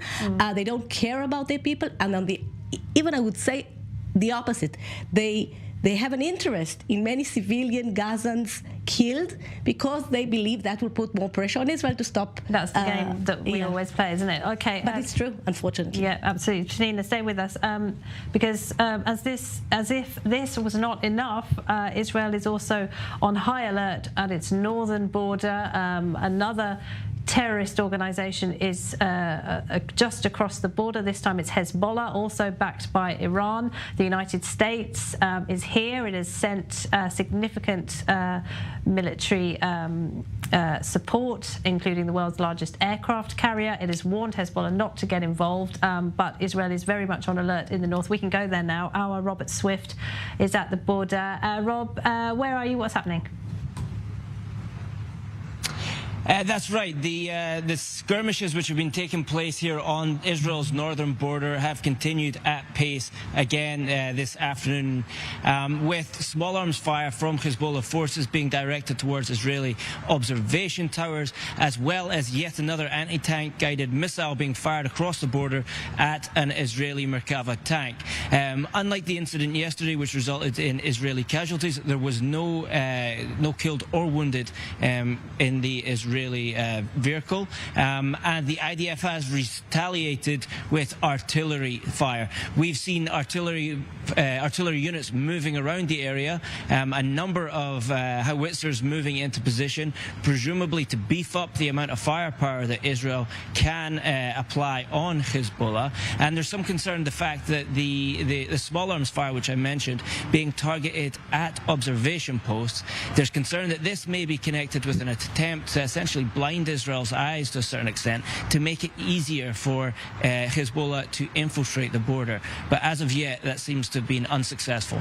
All of those attempts at infiltration have been foiled. And of course, we've seen civilians fleeing north inside Lebanon, a country already on the brink of economic and political collapse. Some are warning that Lebanon simply would not survive a war with Israel and the United States.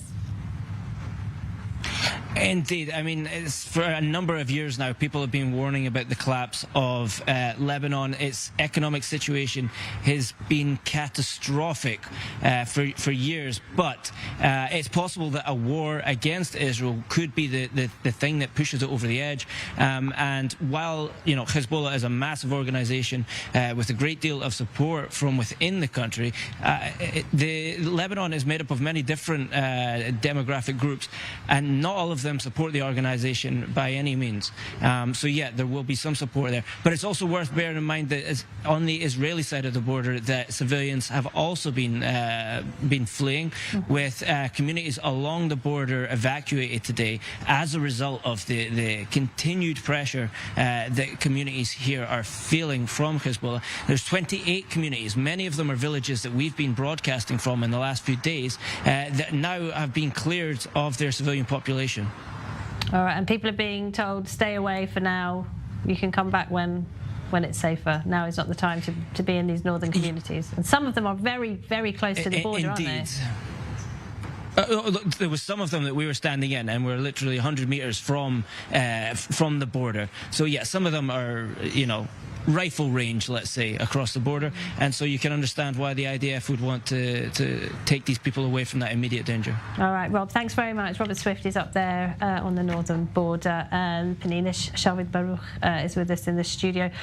I mean, it's horrifying to look at it now, how this has been allowed to develop.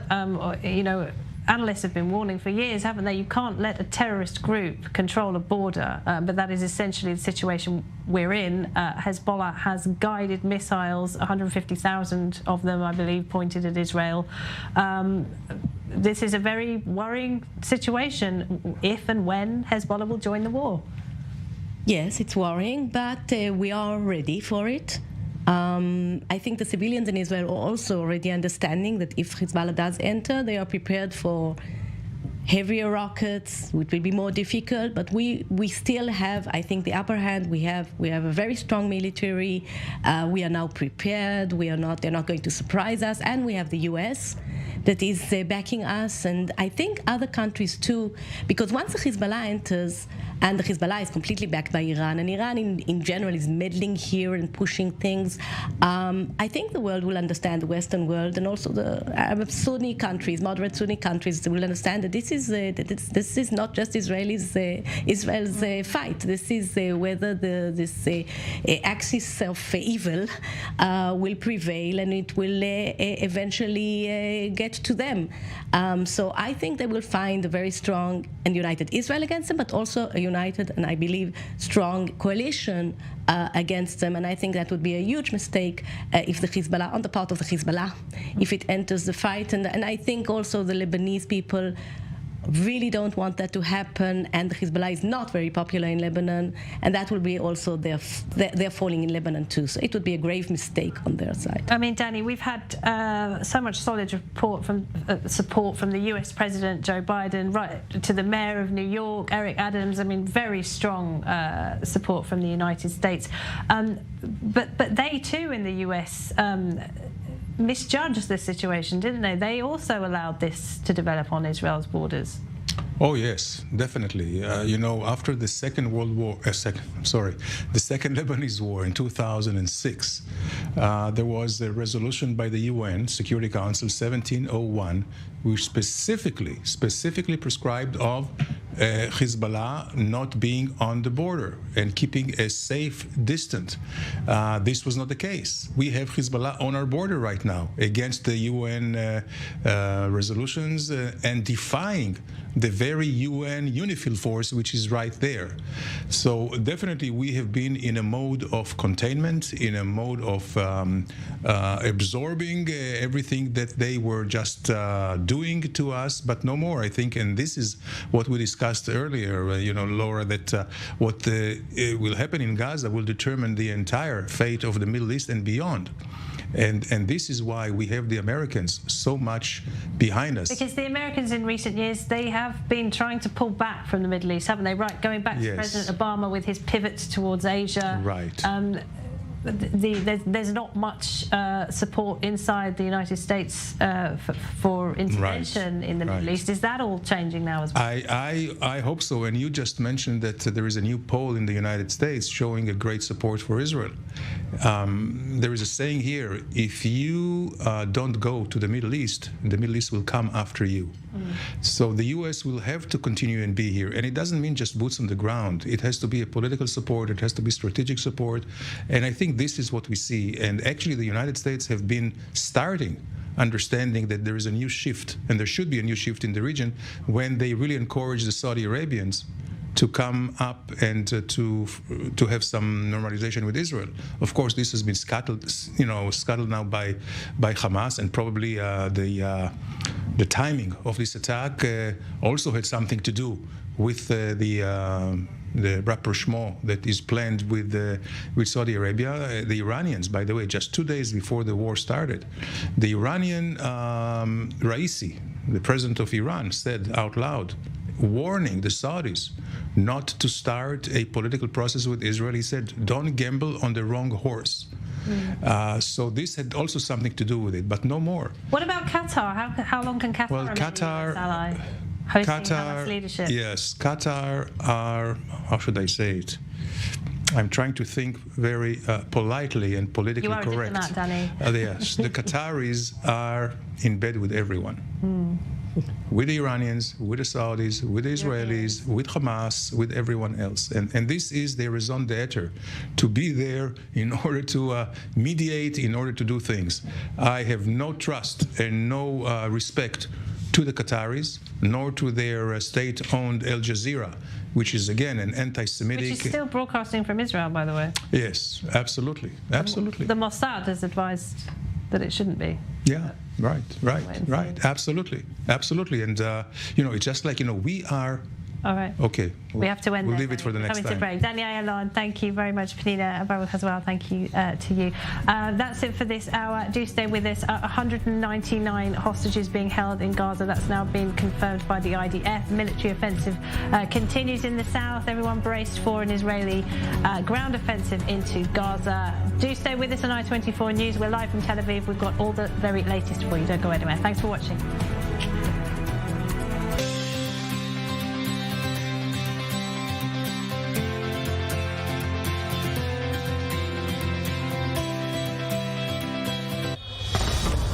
Israel is officially in a state of war. This is a very active scene, and we need to get in the car as we're talking. More than 100 soldiers and civilians have been kidnapped. Help us, we don't know what to do. We just don't know anything. Entire families, including babies and children and elderly, were butchered in their beds. Awaken the giant, and we are ready and we are strong. Everyone is showing up. This is the unity.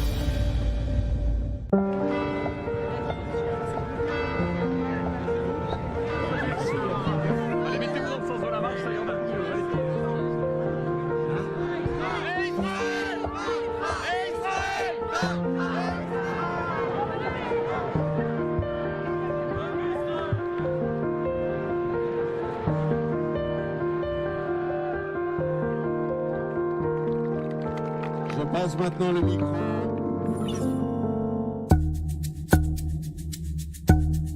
I was literally part of the team that opened this place some 10 years ago. It was dramatic to come in here post-construction, blow the sawdust off the table, and get to work building the first broadcast for the channel. Even with all the experiences of that first year and being here 10 years later, everything we've done since, nothing compares to the tension-filled news period of that summer of 2014, all leading up to the ground invasion of Gaza. Day 7 of the Israel Defense Force Operation Protective Edge. I was in the studio under rocket sirens, rocket attacks, where there'd be one person left in the control room, me sitting there seeing the newsroom clearing out the corner of my eye and continuing to talk to the camera about the moment we were in. Israel confronts Hamas in and around the Gaza Strip. Well, joining me now on set is... I've been exposed to the conflict for many years, but something about that summer was just so much more unsettling than anything ever before. Maybe something inside me knew that there was more coming. The big night came the night of the IDF ground invasion of Gaza. And we were here till well after 2 in the morning covering that, exhausted. You know, I went home, I think it was by 7 a.m. already. The IDF was calling me, one of the mobile reserves here, sending them off to the war. We got those phone calls, and by Friday night, we were already told by our officers we'd be inside Gaza in 48 hours. I mean, you're going from 1 minute, you're in your job, you're in your normal life, the next minute you're being sent off to war. A collective experience that so many had that summer. It's a wholly unique experience. For me, covering the war, telling the story to the international audience, to covering those soldiers, to the next day being one of those soldiers out there on the front lines. I mean, truly, it's given me perspective that I've carried with me here ever since on covering this conflict.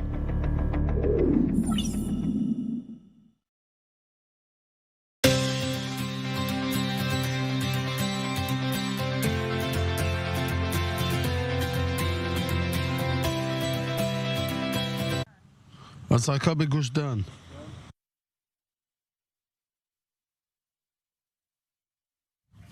All right, welcome to this special broadcast on I-24 News. I'm Caleb Ben David. At this moment, as I'm speaking to you, air raid sirens are going off in Tel Aviv. We're looking at a live feed there of the city. These alerts are going off in South Tel Aviv and Jaffa, East Tel Aviv, in the city center, and the neighboring towns of Givatayim and Ramat Gan. So right in the area that I'm speaking to you from. If you're watching this on your television in the Tel Aviv area, you better should be. Oh, we're seeing an interception, a live interception there. You saw a flash there in the screen go up in the clouds. That was the Iron Dome system. We may be hearing some booms, at least in the studio soon. These are live pictures from Tel Aviv. There you go. You can see it. That is the Iron Dome interceptor going into the clouds right above us here in Tel Aviv. Oh, you just saw it live. That was an interception. We heard the explosion here in the studio. So it was in the skies above us. We're hearing another explosion here in the studio. So we are looking at the area there of South Tel Aviv. Now we're looking at a full screen there of Tel Aviv. It's 8 o'clock in the evening here, which has been a time in which Hamas has regularly fired at both 8 p.m. and 9 p.m. this evening. They have been rocket fire throughout the day. We've had multiple sirens here in Tel Aviv, air raid sirens. We also had one rocket hit the neighboring town of Holon. A woman was lightly injured there. We had rocket fire also in Jerusalem. I should say it's day 10 of Israel's war against It's Hamas. I want to go straight to my guest here, Alon Tal. He's a former member of Knesset for Benny Gantz's then Blue and White Party, professor and chair of Department of Public Policy of Tel Aviv University. Now, of course, he is still affiliated with Benny Gantz's National Unity Party. And Alon, unbelievable. We're here in the studio. We just saw on our screens a live interception here. And I have to say, this is a day, maybe not coincidence. Anthony Blinken is here, Lloyd Austin, the U.S. Defense Secretary, the Knesset opening. Hamas seems to be trying to make a point here. Yes, I think it reminds all of us just how absolutely insane our accepted reality it is in Israel, that we have been seeing these rocket attacks now for so many years. And I think what's changed since a week ago Saturday's attack is that there's a broad consensus in Israel that this is not a normal that is tolerable anymore, and that we're going to stop it. And so it's just a reminder of give us more motivation as we head off into the coming military incursion. All right. So we'll when we know what happened with these rockets in Tel Aviv, we did see it looked like at least 2 interceptions of rockets. But if we have any reports of any rockets landing here in the Tel Aviv, will bring you that. But it's not just central Israel. It's not just South Israel. It's not just Hamas rockets. It is also the north of Israel. Hezbollah continues to fire, and other terror groups in Lebanon continue to fire over Israel's northern border. And Israel today announcing the evacuation of some 28 communities there within a few kilometers of the border. Let's go to our correspondent, Robert Swift. He is in northern Israel. And Robert, now the north, like the South, has become a fire zone, and of course a big job evacuating communities right there along the border. That's correct. For days now, there's been sporadic skirmishes along the border here, and that continued again today, with Hezbollah forces using small arms fire to attack Israeli observation towers along the borderline.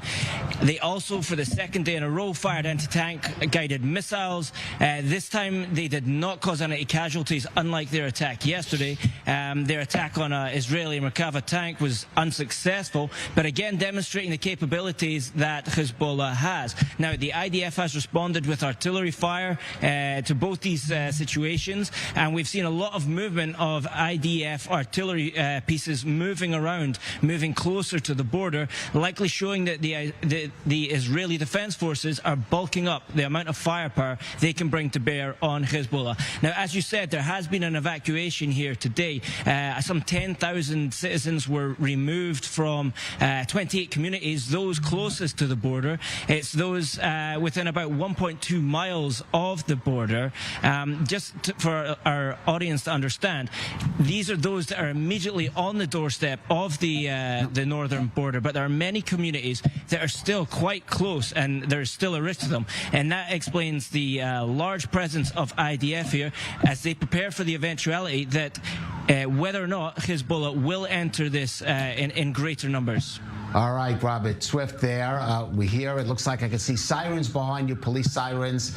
Unfortunately, we don't know what may be happening there. Alone, but a reminder, this is a multi-front war. We just had sirens in Tel Aviv. We actually saw live some of the interceptions, rocket fire from Hezbollah and some of the, perhaps some of its proxies as other terror groups in the north. And of course, the south continues to be under assault.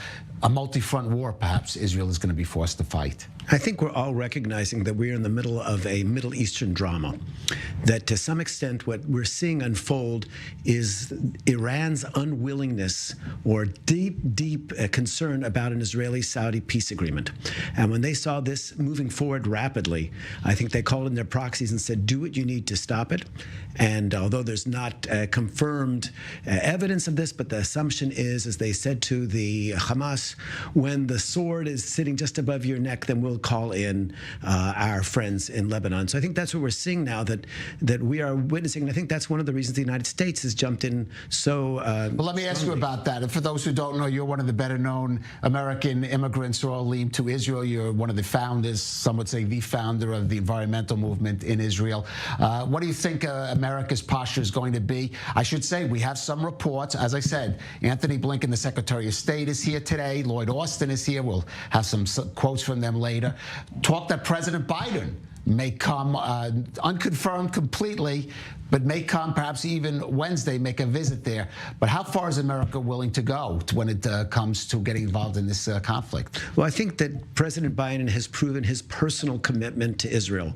And I think his abhorrence, visceral abhorrence of what took place, the massacre, is really manifested in the strong positions he's taken. There's also a political dimension here. Let's remember that Biden is looking to the 2024 elections. Right. He is vulnerable on foreign policy issues. The American hasty exit from Afghanistan remains a subject of criticism. Things are kind of stuck in Ukraine. And supporting Israel, he's supporting a winner. And according to the recent polls, a country which is enjoying very, very strong support across the United States. I think I was something like 71% identifying with Israel, only 8% expressing dissatisfaction. Right. So I think he's making a smart move politically, but mostly it's an ethical stance. All right, Alon, stay with us. We're going to jump down. Okay, we have the briefing from the IDF spokesman. Let's take a listen. כן. צה"ל ממשיך לתקוף ברצועת עזה. חיסלנו מספר מחבלים בתוך מתחם צבאי של חמאס, ביניהם ראש המודיעין הכללי של חמאס. הוא עוד לא התחיל, אז... העדיפות שלנו ממשיכה להיות עדיפות עליונה לחיסול מחבלים, ובוודאי מחבלים שהשתתפו בטבח הנוראי. הם העדיפות העליונה במטרות של התקיפה. השמדנו עשרות מפקדות מבצעיות ועמדות שיגור. צה"ל ממשיך לקדם את המוכנות שלו להמשך המלחמה. במסגרת חטיבות המילואים מבצעות נוהלי קרב, תרגילים מפקדים, רענון נהלים ואימונים בכל מדרגי הפיקוד. כוחות השריון, החי"ר, ההנדסה והתותחנים מתרגלים יחד תקיפות משולבות. בזירה הצפונית, בפיקוד הצפון, בשעות האחרונות, התרחשו מספר פיגועי ירי במוקדים שונים. several incidents of fire from the Lebanese territory into Israel. Hezbollah is funded and directed by Iran, wants to distract us from the war in Gaza, but our focus continues to be the war in Gaza. We have a strong army that knows how to act and fight in two fronts at the same time, and even more on its own, by land, by sea, and by air.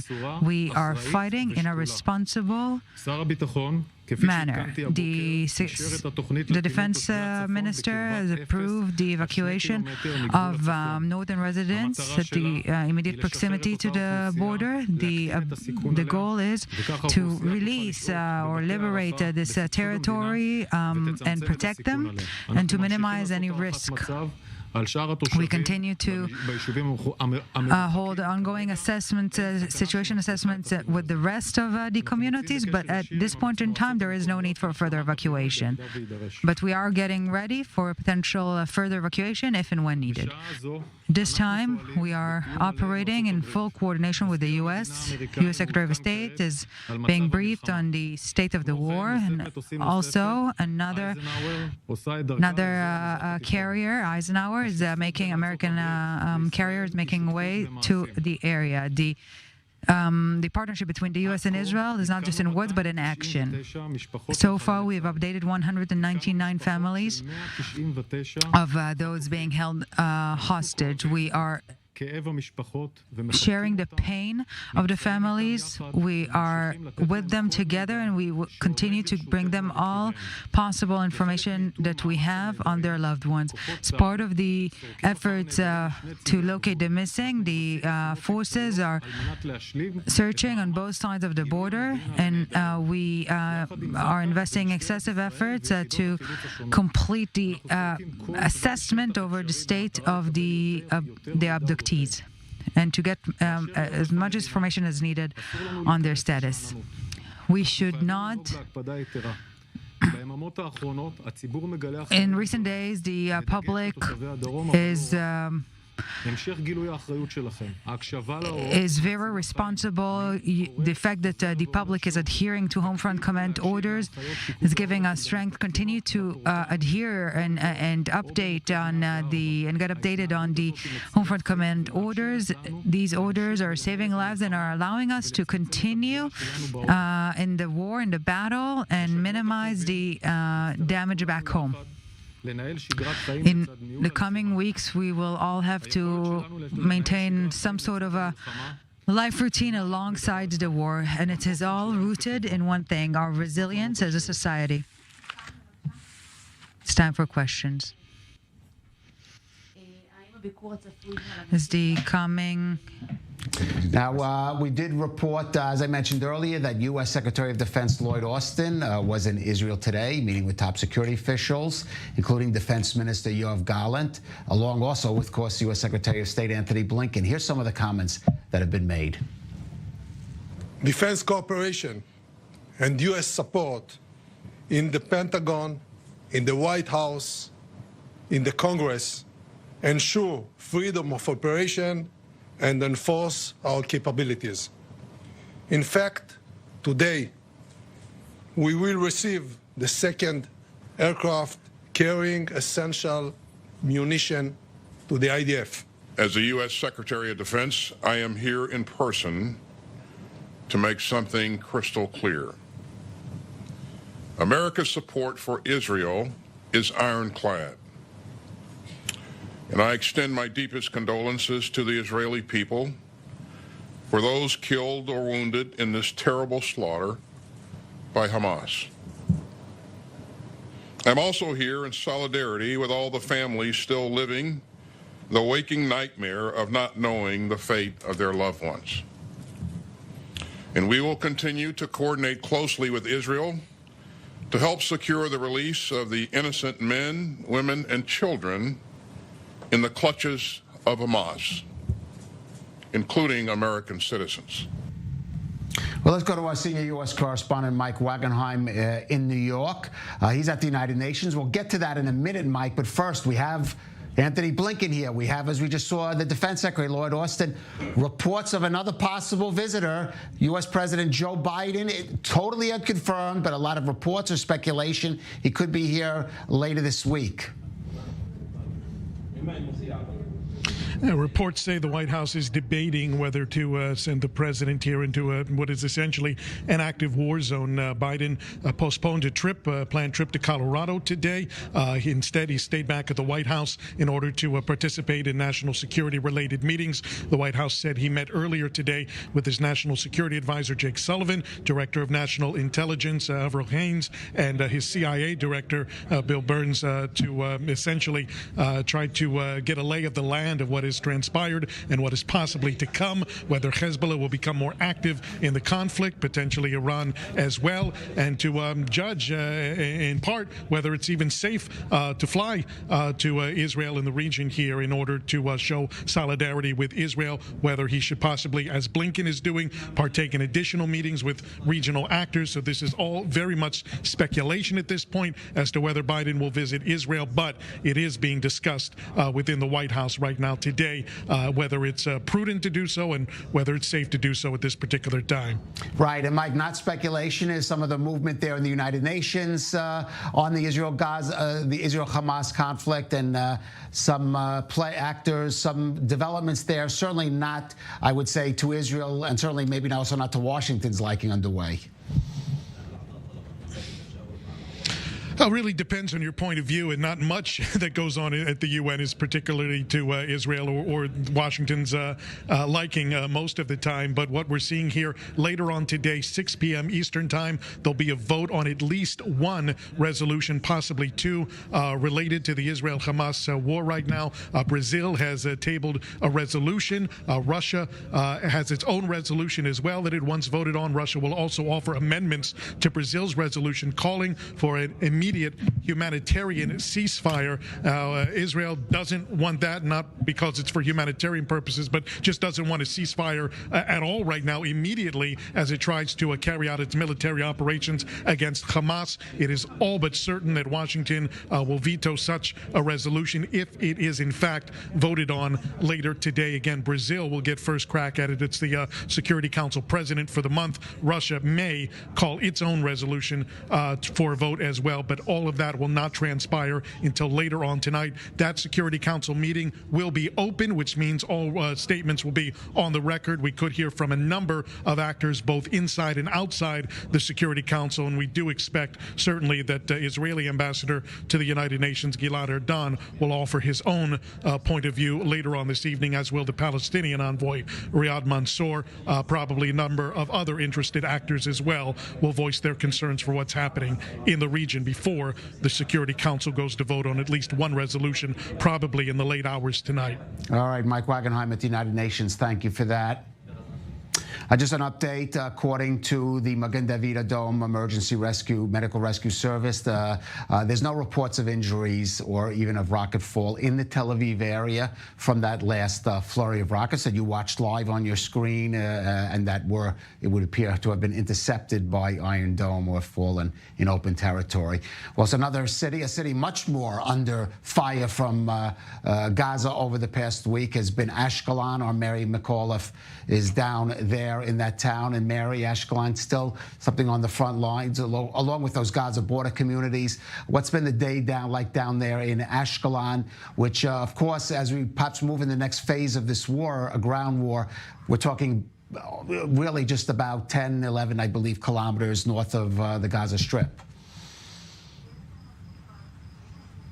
That's right, Clem. This is a city very near the Gaza Strip. In fact, it's the largest city that hasn't been evacuated near the Gaza Strip. It's just over 4 miles right in that direction behind me. And before those sirens went off in Tel Aviv, we saw that projectile go up, entering and exiting out of the Gaza Strip. And we could tell from the trajectory of it and the speed of it, likely headed to central Tel Aviv. Of course, moments later, hearing that explosion overhead as the Iron Dome did intercept that missile. Here in Ashkelon, it's been a bit quieter in recent days, but the city has really been pounded by rockets over the past week or so. There's over 1,000 rockets have been fired from the Gaza Strip into this city of some 180,000 people. Many residents have left the city. We're in a building now where many residents have not remained here, and most have gone to safer parts of the country. They are still dealing at the hospital here. They still have at least 8 people who have been injured in the past week's event, and they still are working around the clock to treat those, as well as the other injured who are coming in from the area.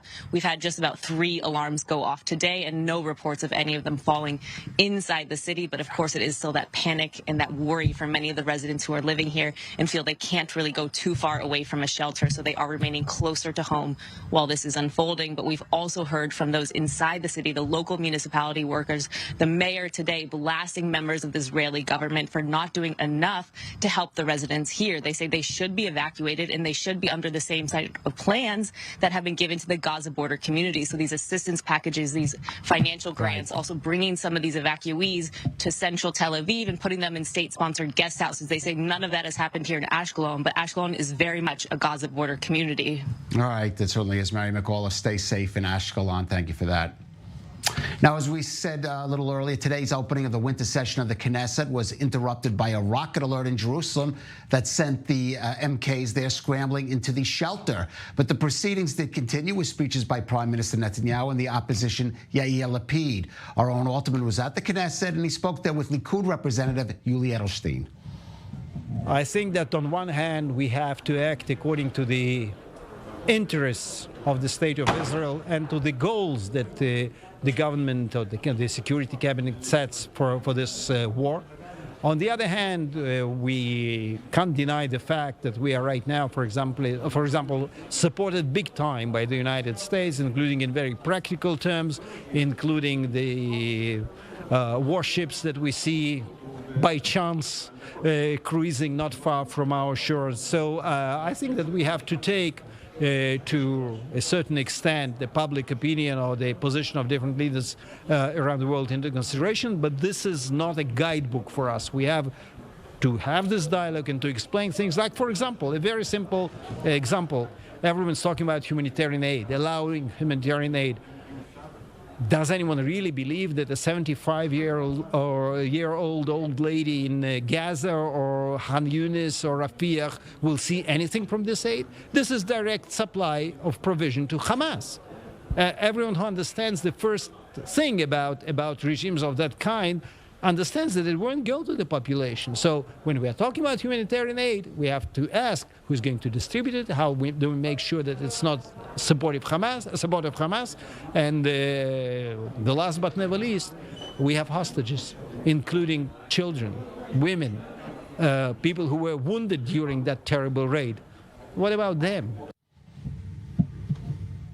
And so with us alone, Tal, and alone, of course, the party you were a member of Knesset with, now in a sort of new format, is now in the government. Benny Gantz joining the government with the rest of his party mates. A lot of questions being asked about this new government, which just opened today in the Knesset formally. The opposition, Yair Lapid, the opposition leader, Yair Lapid, declined to join the government. He said today at the podium Knesset he'll support it from the outside. He said it was a mistake for Benny Gantz to join the government. Is this government going to be able to function to run the war after what happened, after what we saw happen a week ago? Well, I think we can all agree that the legitimacy of this government and the public confidence in this government took a major hit 10 days ago. And yet we have a war that we're going to have to run. And so we in the party, and Benny Gantz in particular, were faced with a dilemma. Do we let the government, which has shown its incompetence in every area, and certainly in security now joins the other areas of incompetence, do we let them run, or do we bring two former chiefs of staff of the IDF and put them in that war cabinet room? And Benny Gantz didn't think twice. He didn't think about the political consequences, although he's already paid a significant political price once for joining another Netanyahu government. He said, look, this is what Israel needs now. And I think from what we see, not that this is a time for polling, but there have been polls conducted which suggest that the vast majority of Israelis are extremely relieved that those smart and reasonable and strategically experienced men are in the room and helping us reach an optimal outcome in this impending war. All right, I want to go back to a bit of the briefing that we heard from Rear Admiral Daniel Hagari. Of course, I think the major piece of information that the IDF put out today was a confirmation of that they had contacted 199 families, so that meaning at least that many number of hostages, an upper number worse than some had feared, which is on so many levels, both traumatic for Israel on a sort of national, social level, but it also is going to complicate this military operation that Israel is going to undergo once it goes to the next stage of the war. Absolutely. We've never faced a situation with this number of hostages and civilians. And so it makes it much more complicated. And on the one hand, the government has a mandate and a responsibility to neutralize the Hamas threat. On the other hand, we need to bring these people home, and it has to be a paramount objective. I believe that at present, what has been done, and certainly in terms of engaging international agencies and providing this humanitarian corridor, which Israel has done, and Israel has, contrary to reports in Haaretz, has absolutely provided water to the southern Gaza Strip. These kind of steps are important in creating an atmosphere where at least we can begin to raise these issues. But Israel finds itself going to face very, very difficult dilemmas in the coming days, and these are going to be brutal weeks ahead of us. Right, and of course, that's the question. How much latitude the international community, but more specifically, let's say the United States, is going to give Israel in this in an operation to rescue its hostages, to achieve its goal of taking away the military capabilities of Hamas, which might involve a invasion of the Gaza Strip, heavy civilian casualties among the Palestinians, which may be unavoidable. How much latitude will Israel have, do you think, from at least the United States? Well, I think the fact that the United States has weighed in heavily and said we're going to stipulate our support on making sure that I would say erring on the side of humanitarian concerns, and Israel has very much respected those concerns. I'm delighted. I think it's important because this is not the kind of military operation that's going to be over in a couple of days. We're going to need the oxygen of several days in order to protect our own. I think even by saying several days, you're perhaps understating things. No, it's going to be weeks. Of course, it's going to be weeks. This is a complicated thing. Even though there's 360,000 Israeli soldiers who have been drafted and maybe 25,000 local fighters, but Israel faces the probability of coming into areas even after they've had more than half of the people of Gaza leave, where there's going to be collateral damages. And we as a country which does not want a humanitarian crisis in Gaza and never had a war with the Gazan people do want to try to minimize that to the extent we can. However, this time time it's different, and this time we're going to finish the job. I think there's a strong consensus that our unwillingness to confront the kind of threat that Hamas posed has had an unbearable price, and we cannot allow that to continue. All right. Well, certainly there is that determination throughout Israeli society in all sectors to get the job done. But as you said, it's going to be a hugely daunting task on many levels, on the military, the political, and the diplomatic. Professor Alon Tal, thank you for joining us. Thank you so much. On I-24 News. And stay with us. We'll keep broadcasting. We'll be back in a few minutes, and we'll keep broadcasting even through rocket alerts and rocket fire above our heads, which you just saw about a half hour ago. Stay with us on I-24 News.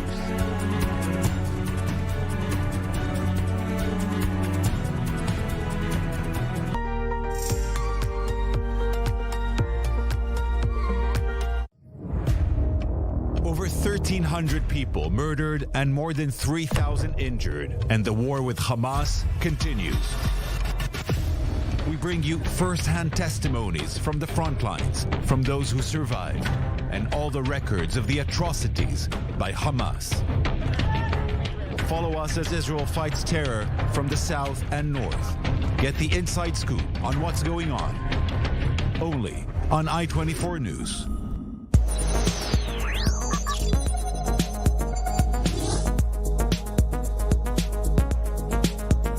It actually starts from scratch. And the way that it works is it generates this random body that kind of looks like a sponge, and it evaluates its behavior.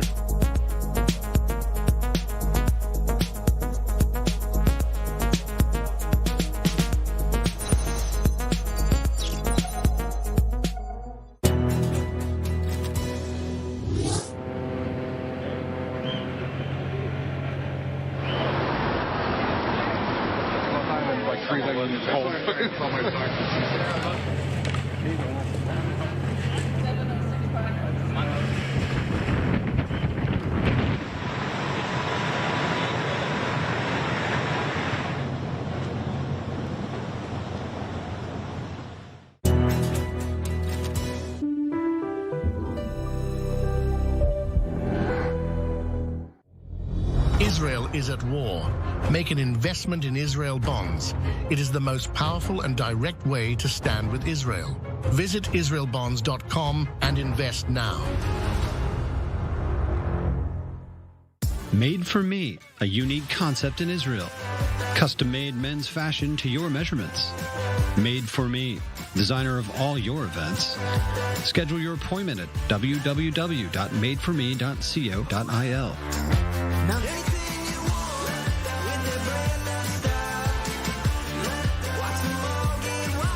Made for Me, official dresser of I-24 News. Good evening, ladies and gentlemen.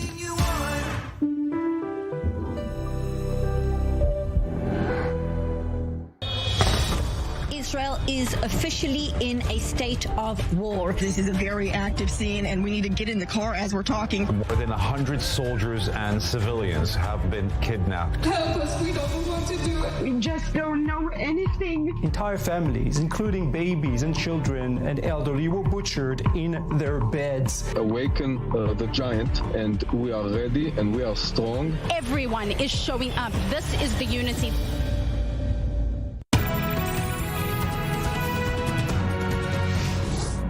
Welcome back to the special broadcast on I-24 News. Well, Israeli authorities have now placed the death toll from Hamas's deadly rampage last week at least 1,400 people, victims.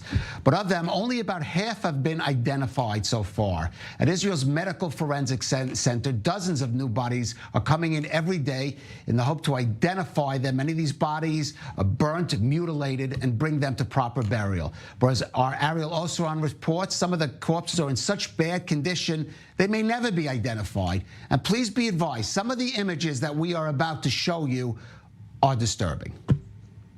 It's been 9 days since the horrific slaughter in the communities surrounding the Gaza Strip, and the dust is still settling. But at Israel's National Medical Forensic Center, examiners are working around the clock to identify as many of the 1,400 bodies. And at times, it's an impossible task. And the remains here are charred. You cannot see what is there.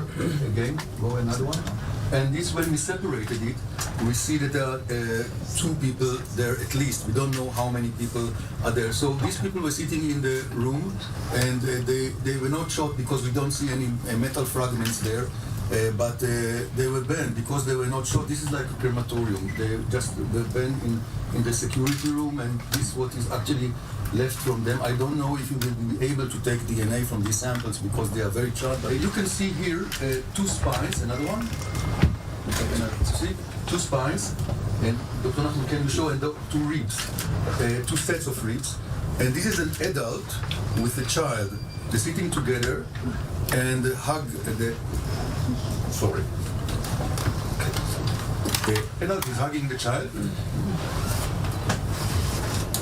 And no, the first one. And Dr. Nachman thinks it might, this metal wire that you see here, might use to tie the 2 bodies together. And they were burned like this.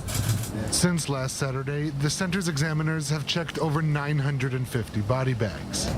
Some have the remains of more than 1 body of victims from the border communities, the Desert Music Festival, and security forces.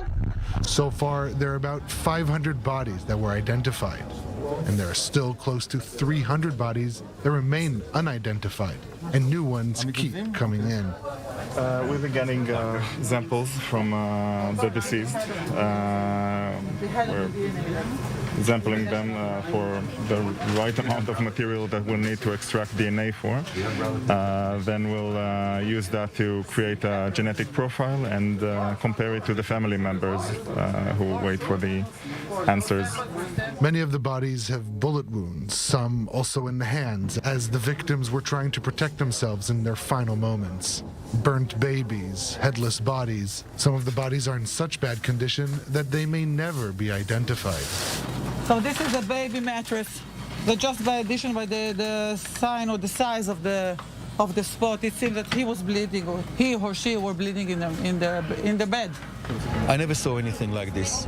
This is heart-wrenching because you can see innocent people that were just butchered, and people that were shot while they were tied, people that were burned to death, people that were tied together. So this is cruelty. It's something that, you cannot imagine anything like that. With a ground invasion looming and increasing international criticism over Israel's response, there is also a growing movement of people denying that Hamas terrorists committed such horrific acts of violence and torture.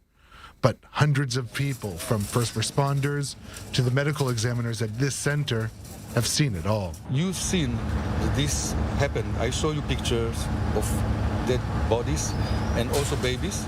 You've seen it. And I don't know how many were decapitated and so on. We see people without heads. But things are happening. Just to deny it didn't happen. You saw the picture, you see the bodies, it's here. You can tell yourself any story that you want, and you can believe it. So if you refuse to believe that this happened, even though you see the pictures, you see the videos, you see the signs, it is all recorded. Well, disturbing images indeed, and facts there. Let's get down to the city of Steel Road, right on the Gaza border, and our defense correspondent, Jonathan Regev. And of course, Jonathan, Steel Road evacuated, first time in its history, and a ghost town. That's what it looks like from here. Absolutely deserted, Kalev. I'm standing in the main street of Sderot, and okay, it's not a major city, but still a town of some 25,000 people. At 8 p.m. on every other day, this city would be bustling with traffic. Now we're seeing a very rare scene, a car We haven't seen that in about 3 hours. And this is what Sderot is like. Again, this is the main street, a bit further away from the place that where I am. Usually the restaurants open, shops open. But you can see this is what it looks like down there. A little bit to that direction, a checkpoint. And that's it. Out of a town of 25,000, I think that possibly 100, maybe 200 people are still here. Mostly elderly people who simply refuse to leave. They're saying, we're staying here. Yes, we have families up north, and they have invited us, but this is our place, and we want to stay here. But the town is deserted. Everything is closed. I think this is what a ghost town looks like. With the sounds that we are hearing and them that we're hearing quite a lot is the artillery that is constantly pounding the nearby Gaza Strip. All right, the ghost town, but Sderot will come alive. Will come alive again, so say its inhabitants who have temporarily fled to safer quarters. Jonathan Regev, thank you for that. Now, those who prominently speak out on behalf of Israel in the public arena usually have to deal with some form of retaliation from its detractors and its enemies, even more so during this past week. But few have generated more attention and blowback, and I mean literally, even in the form of death threats and physical attacks, than Yosef Haddad. He's the CEO of the Together Vouch for Each Other. He's also a young Israeli Arab who served bravely in the IDF. And he continues to advocate on Israel's behalf, including in Arab-speaking forums where I think a few others dare to tread. And Yosef, thank you for joining us. Thank you for having me. Well, let me ask you, first of all, because you've been the ones who have been speaking out, especially in those forums I just mentioned, about what the true nature of Hamas, something that has been denied in many of those arenas that you've presented yourself. What do you have to say now? You know, the last thing that I want to say, I told you so, and this is not the moment, and it's not the time to do that. But for 6 years, I've been calling on everyone to understand that the threat of Hamas is serious, and that Hamas is no different from ISIS. And on the 7th of October, 2023, we literally saw what the terrorist organization ISIS-Hamas is capable of doing. I mean, I was shocked. I'm still shocked, just like any other Israeli, and it should be like any other person in the world. And unfortunately, the anti-Israeli propaganda activists, the pro-Palestinian propaganda activists are literally doing as much as possible in order to just draw a different image from the reality. I've seen even a reporter, I don't remember which channel, from Gaza saying that the IDF beheaded 10 babies. We were never went inside Gaza. Where is the proof? You're asking us for proof. Okay, so where is the proof that the IDF beheaded 10 babies? And further than that, Al Jazeera is literally disrespecting every citizen of Israel. They uploaded the photo of the burned baby on his bed. And they said it's faked and it's generated by AI. And in fact, it's actually a dog. Who does such thing? You're not only disrespecting us and disrespecting the death, but you are actually showing to the world that Israel is lying, that everything that happened here did not happen, and that Hamas is not a terrorist organization. So in fact, Hamas is the media unit. Al Jazeera is the media unit of the terrorist organization Hamas. And therefore, Al Jazeera is a terrorist organization or part of a terrorist organization. How can we allow such thing, and why they're still here? So those are the things that right now we're saying. I think that if Israel, if the government, and if our leaders understand the severity of this situation, because we started good. People are finding more understanding towards us and accepting. Well, actually, that's what I was going to ask you when I asked you my initial question. It wasn't to elicit an "I told you so," but to ask you is if any of the people you've debated these issues with or confronted with in these public forums have come to you in the past week and say, Yosef, you were right. So, yes, there have been, and even further than that, I can tell you about the Arab Israelis. Right. Some of the people who were against me literally threatened me and sent me hateful messages. They contacted me and said, listen, we thought that Hamas conquered the south. And while we thought this, we kept seeing the footage on TikTok, on the social media. And we said, no, no, no. We don't want Hamas to be our authority. We want to be under the Israeli authority. And that was something unbelievable to hear from people who were against me even. And by the way, if I can complete the picture about the Arab-Israeli society, the vast majority of the Arab-Israeli society are shocked and condemn every act that Hamas did. Of course, there are extremists, of course. Sure. And I've seen it all on social media, even bragging and smiling and laughing about it. And I know that the Israeli police arrested them as well. Sure. But the majority of the Arab-Israeli society are against it and condemn it. And I'm very happy. And further than that, many of the Arab Israelis are actually donating and volunteering and helping the soldiers and the residents of the south. But if we go back to the activists, the anti-Israeli activists on social media and others, they completely deny it. And further than that, they're echoing the message of the terrorist organization Hamas. Now, I start saying that we, the civilians, the people, the citizens of Israel, we can do as much as we can with our limitation, you know. But if the government does not interfere, we're going to lose that battle, and very soon the international pressure would be even bigger. And there is a solution. Point someone from the government who is capable of standing in front of the media, international media, and refute the lies of the terrorist organization and media such as Al Jazeera every day, conference every day, and take even footages from Al Jazeera that they spread and talk about it and show the world that they're lying. Otherwise, we stand no chance when it comes to what we call the Hasbara, explaining what's going on. Right, the public diplomacy. Yosef, stay with us, because one of the ways to counter that is by allowing those people who are experiencing this terrible suffering right now to tell their own story. Sure. And as we say, many Israelis are trying to cope with the fear and pain of having had their family, friends taken captive into Gaza or unaccounted for. But for Shira Chavron, a young woman, it's not one or two or three family members. It's 10 members of her family who are missing or are believed to have been held hostage by Hamas terrorists. We're talking young people, old, elderly, all abducted on October 7th from their home in Kibbutz Be'eri. And Shira Chavron joins us now from Strasbourg, France. Shira, first of all, tell us a little about your family, maybe not all of the 10, but certainly some of the family members who have been unaccounted for or believed to be taken hostage. Yeah.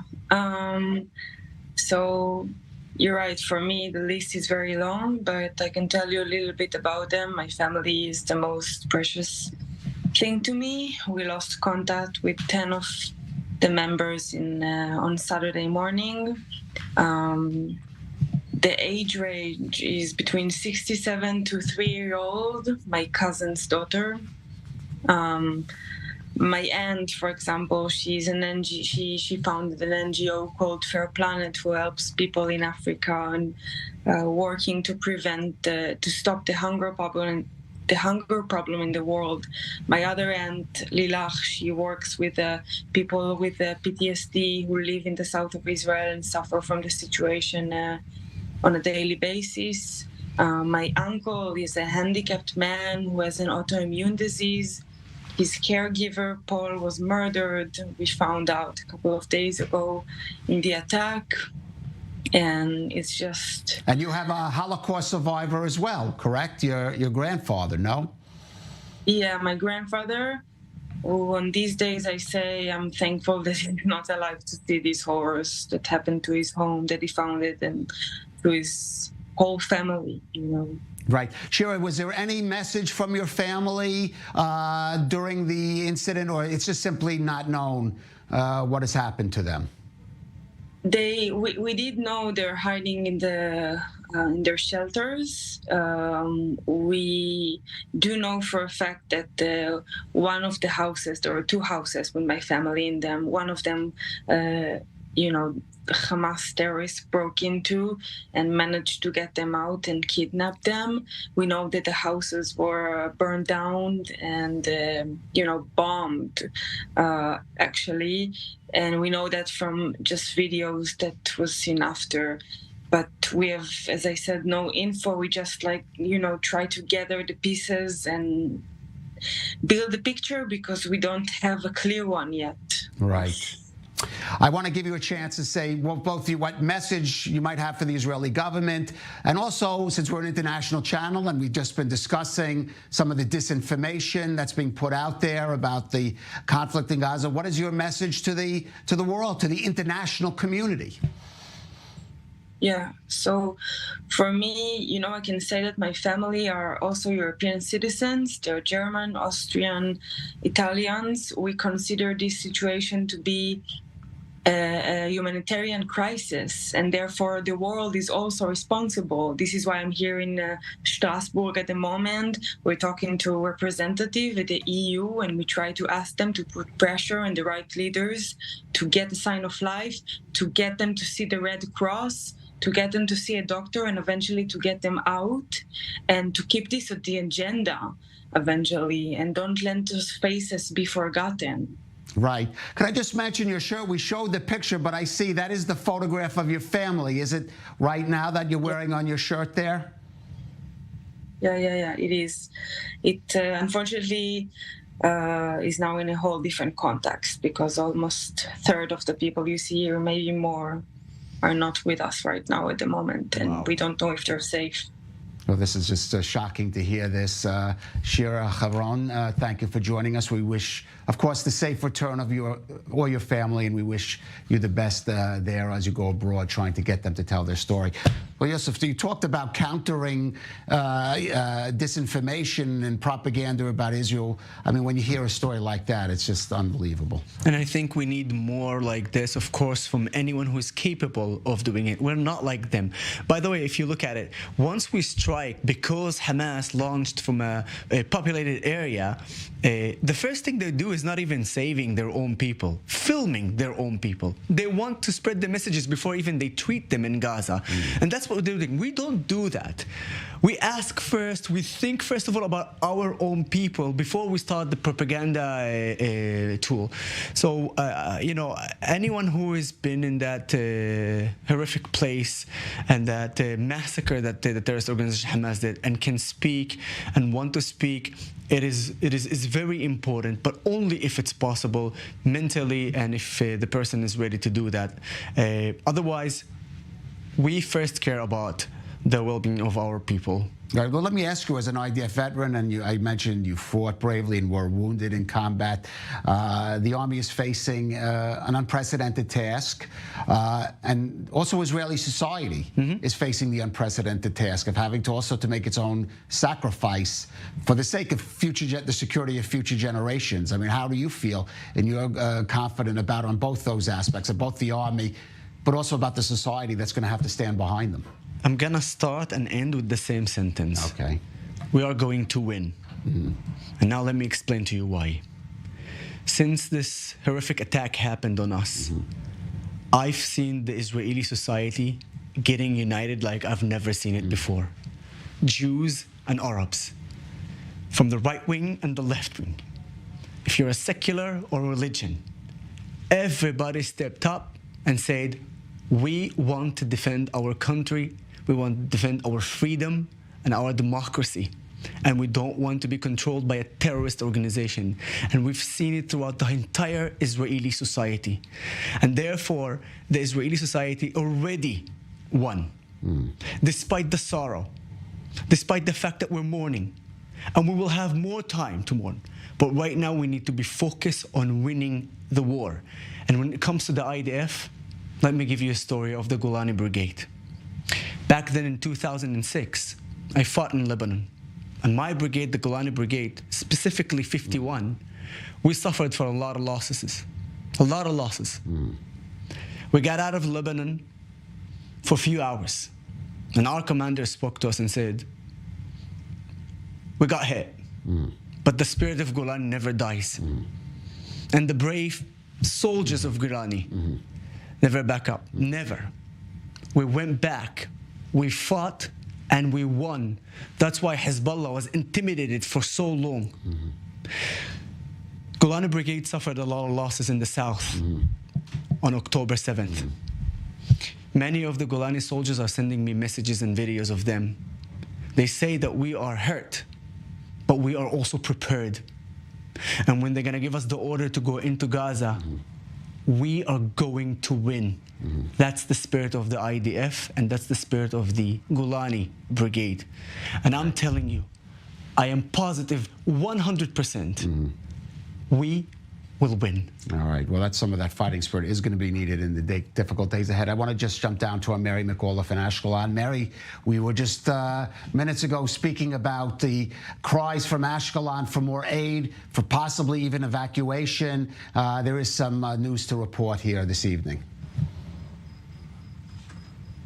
That's right, Kalev. So today, in terms of rocket sirens, we've only had about 3 today, which is less for residents who have been living here in this community. There are over 1,000 rockets that have been fired here at this community, as we've been talking about since Gaza. Some early estimates say that's about 25% of all rockets that have been fired from the Gaza Strip have been fired right here. That's because it's very near the Gaza border, and it's also a major target. It has a major power plant, which helps to supply some of Israel's southern areas, as well as many residents who are simply living here. So it is a high-value civilian area, and certainly the residents here have been bearing the brunt of that. We're just about 4 miles from the Gaza border, right behind me, and many of them have decided to leave the city, the residents here, because they continue to see here these rockets being fired towards their community, having to seek shelter. And today we heard from the government, the local government, calling on the Israeli government to do more to try and protect and to evacuate the residents here.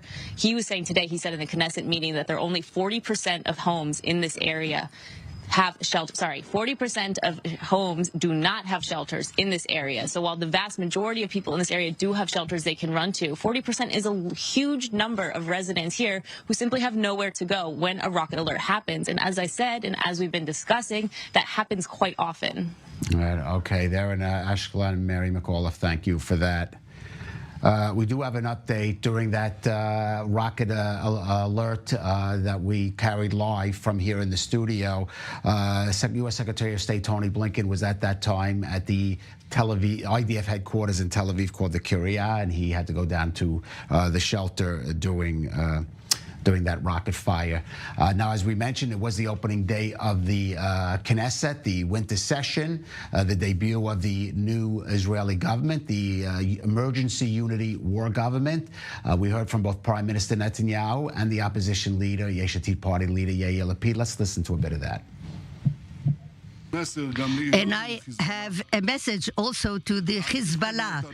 Don't test us in the north.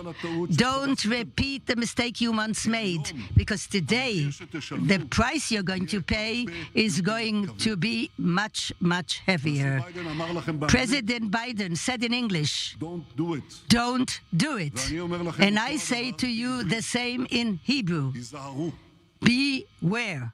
This long-time mistake will not repeat itself. You cannot live side by side of a murderous terrorist organization. There's only one way it can end. We are going to bring back our hostages, and there will be no Hamas in Gaza. It's going to take time. It's going to necessitate us to use a lot of force. If the world doesn't like it, well, it won't like it. The children of the world were not murdered. It's our children who were murdered.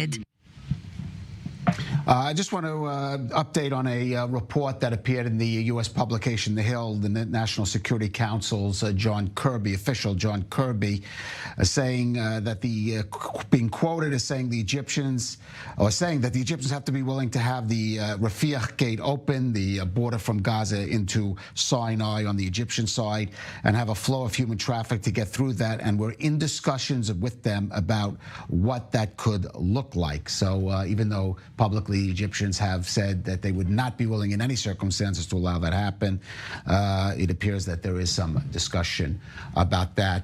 And Yosef, we're going out to break in a couple of minutes. On that theme of unity, they're in the Knesset today. They're still in opposition, but at least on one goal, as you said before, both government and opposition seem focused on one goal and united on that one goal. Although there was a disturbing moment, that when there was a moment, 1 minute of silence for the people who were killed and butchered by Hamas, the Arab Party, the members of Knesset, decided to abandon it and go out of the parliament.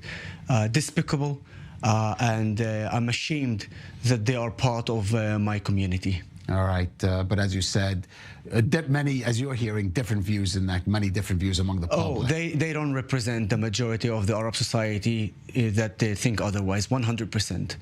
All right, Yosef Haddad, vouch for each other as your CEO, and of course anyone who follows media and Israel on social media and in general media knows your presence there. We're going to go out for a break, but just briefly update you. And we, of course, have had this evening a rocket attack on central Israel here on Tel Aviv. We do have the U.S. Secretary of State Anthony Blinken meeting now in the Kiryat. There is a security cabinet meeting also taking place there now. Stay with us. We'll be back at the top of the hour in just a little over 3 minutes' time with more on our continuing coverage of Israel's battle for its life and for the lives of its citizens against Hamas in the Gaza Strip. We'll be right back.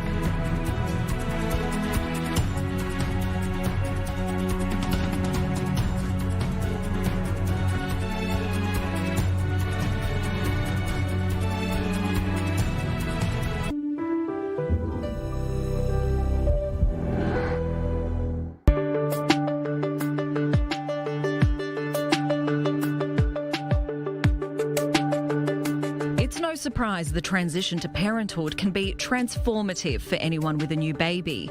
But what kind of mark is it leaving on the brains of new parents? There are dramatic physiological, hormonal, and neuronal changes in the body and the brain that accompanies parenthood. Much like the changes that happen in the brain when picking up any new skill, like learning a new language or mastering a new musical instrument, the brain also changes when becoming a parent. It's what scientists call experience-induced brain plasticity.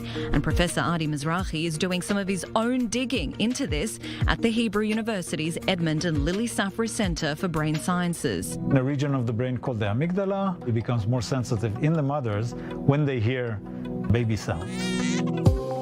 In short, all these senses get a boost to help a mother interact with her baby. Smell and sound, two very strong stimuli, are the areas Professor Mizrahi is focused on in his lab. But does fatherhood have the same impact on the brain and bodies of men? Levels of testosterone, which is the male hormone, which is correlated with male-like behaviors like aggressiveness and things of that sort. It goes down when the male becomes parents. As Professor Mizrahi says, each and every one of us has a parent or two parents. And most of us will become parents one day. And as any new parent knows, having a baby provides opportunities for enrichment, learning, and stress experiences known to transform the adult brain.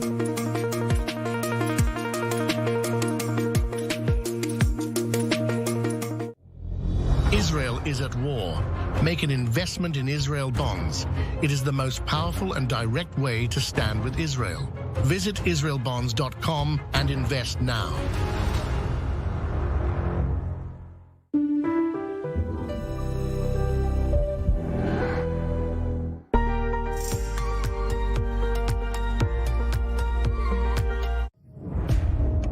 Over 1,300 people murdered and more than 3,000 injured, and the war with Hamas continues. We bring you first-hand testimonies from the front lines, from those who survived, and all the records of the atrocities by Hamas. Follow us as Israel fights terror from the south and north. Get the inside scoop on what's going on. Only on I-24 News.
target is victory, complete victory over the Hamas, toppling its governance and its threat on Israel once and for all.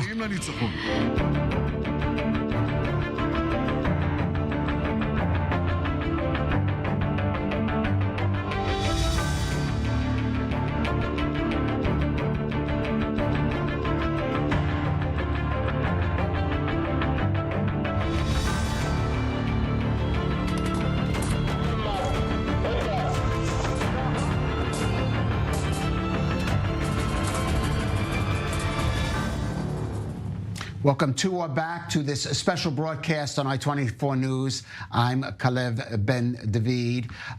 Just that we have some breaking news. There are air raid sirens going off just in the last couple of minutes in the Gaza border area communities. We'll bring you any updates from that. We have had rocket fire throughout the day, and we had rocket fire just an hour ago here in central Tel Aviv. Of course, those who were watching saw live interceptions of the Iron Dome system during that broadcast.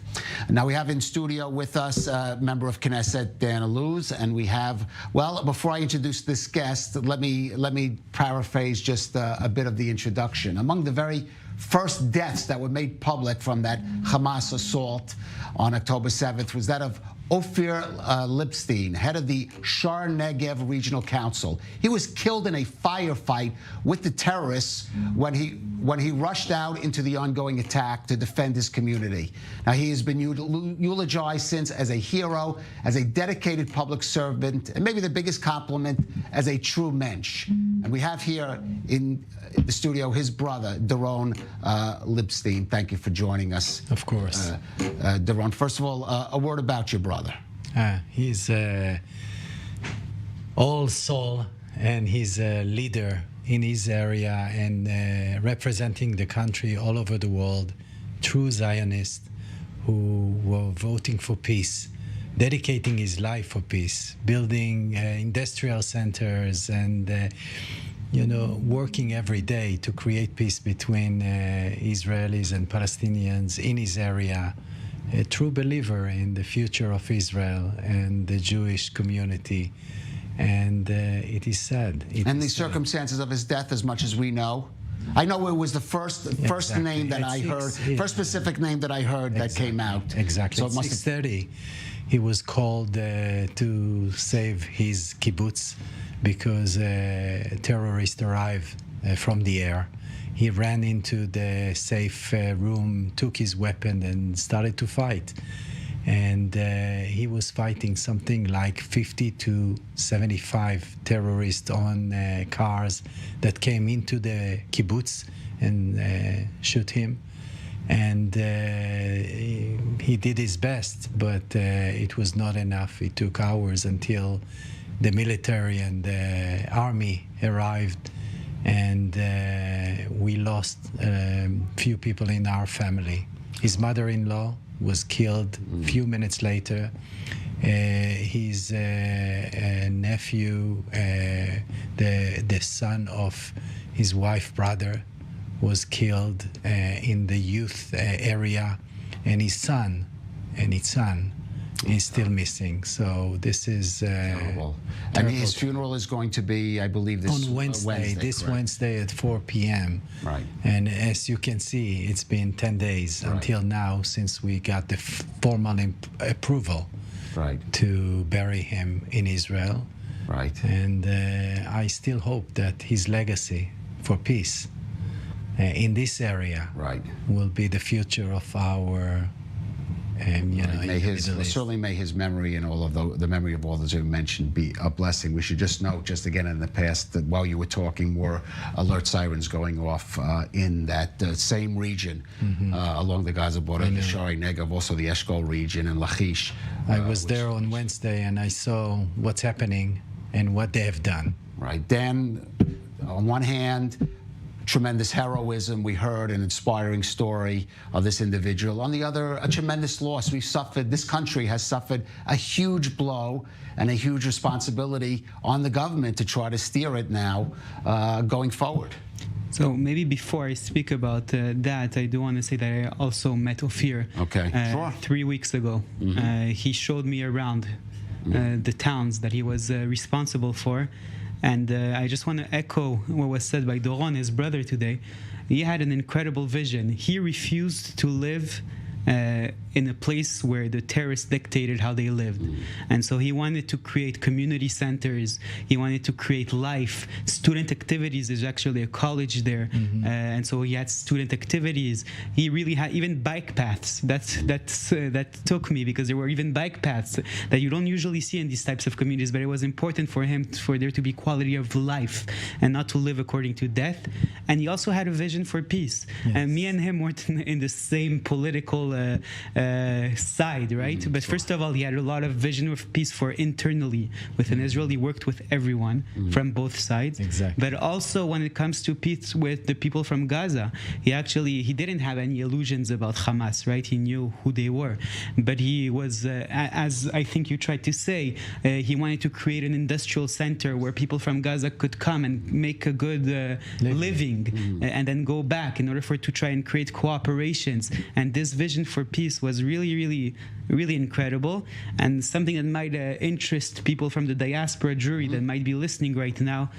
He was hoping to retire from public service in the next few years, I think in another 5 years, he said, and to dedicate his life to education of the Jewish diaspora, Zionist education for the Jewish diaspora.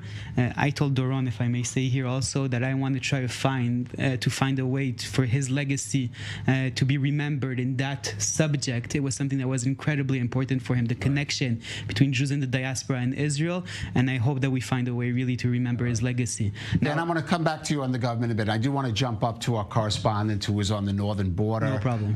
Robert Swift. Robert, are you there? Because there are some reports of some sounds of at least fire in that area along the northern frontier. What can you tell us?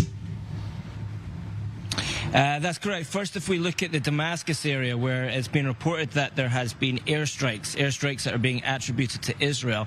Syrian air defenses are understood to have fired, and 4 days ago there was airstrikes against Damascus airport and against Aleppo airport, both of which were attributed to Israel. There's some speculation that this may be attempts by the Israeli military to intercept weapons shipments as they come from Iran through Syria and to Hezbollah. Now, here on the border itself, there's been reports in the last hour of possible infiltration around the community of Metula. That's one of the communities that have been evacuated today, and there have been a number of security incidences there for the past several days. There's reports of explosions there, but the actual possible infiltration has not been confirmed. And I could also say that ourselves, we witnessed from where we're standing a series of explosions also about half an hour ago, which appeared to be further to the west. Metula is on the far eastern end of Israel's northern border, and we're a lot closer to the western end of that border, and witnessed several explosions which appeared to possibly be artillery in the air. All right, that's the situation at the moment. All right, Robert Swift there in northern Israel. We're purposely not giving out his exact location for obvious reasons.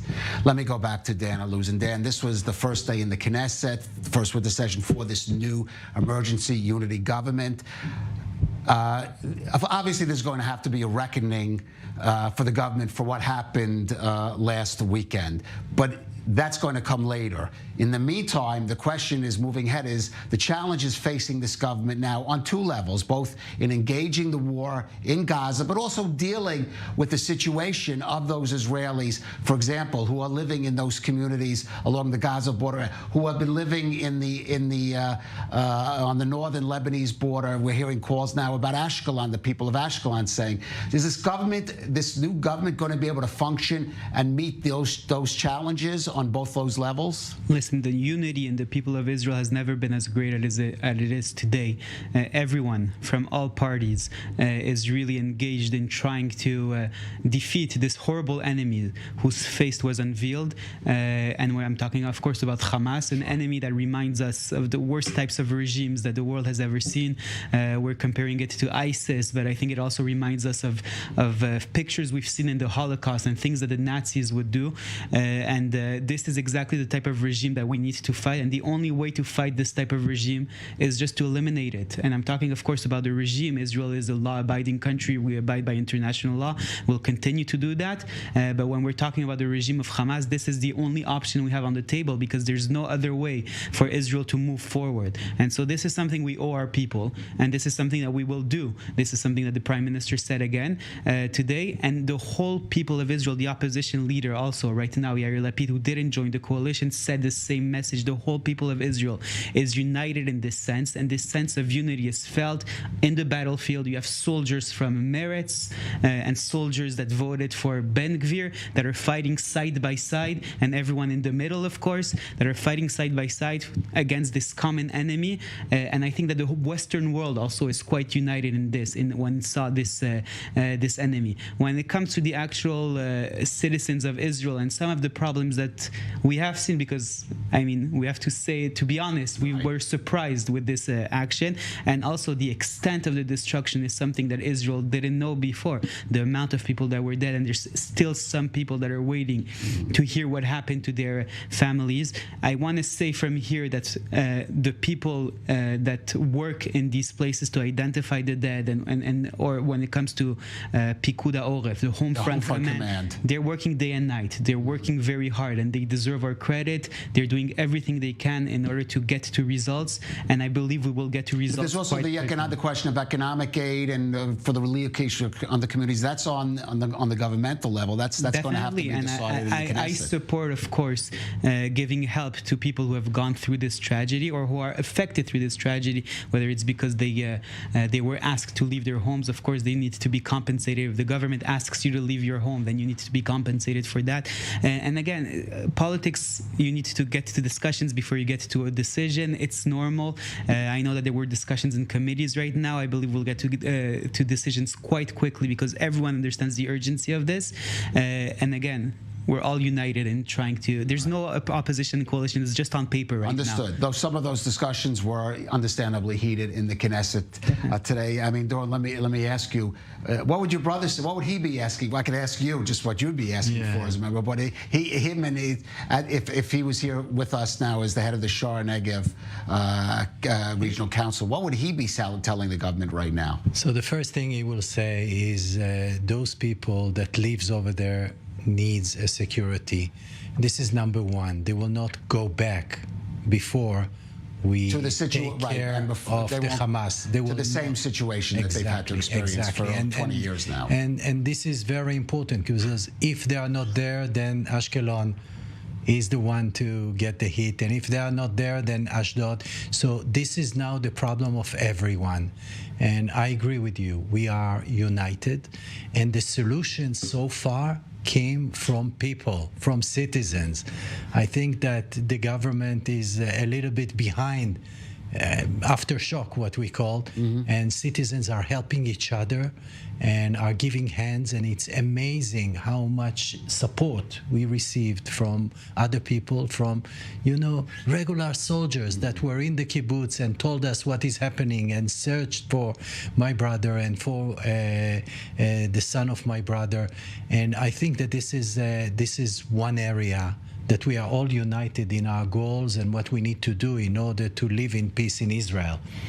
The second wave is to have a vision for the future, what we would like to have here after the winning of this war.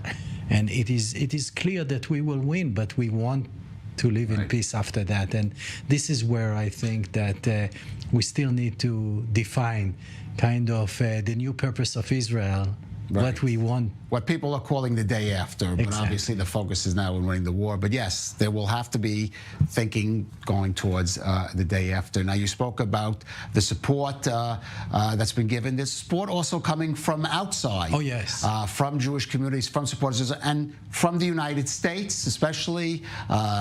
We have here Secretary of State Blinken, who's right now, I believe, in IDF headquarters, the Kiryat Tel Aviv, the Defense Secretary Lloyd Austin. Talk of President Biden coming to Israel perhaps Wednesday. That hasn't been confirmed. Our reporter says it's still under discussion. That would be quite a trip. So there's no question that the U.S. has thrown its full support behind Israel's war with Hamas. But we have to ask what exactly that entails and what would be the potential cost for Israel, perhaps in the future of determining policy. Well, our correspondent Ariel Levin-Waldman takes a look at what America has brought to bear in the Gaza conflict. A U.S. carrier strike group carries enough firepower to level a small nation. The Biden administration has sent 2 of them to the Mediterranean as a show of force to support Israel. We've moved the U.S. carrier fleet to the Eastern Mediterranean, and we're sending more fighter jets there in that region, and made it clear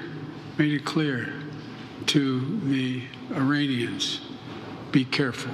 Each strike group has close to 70 warplanes, thousands of troops, and a host of missile support boats and destroyers. The United States has made its interests clear.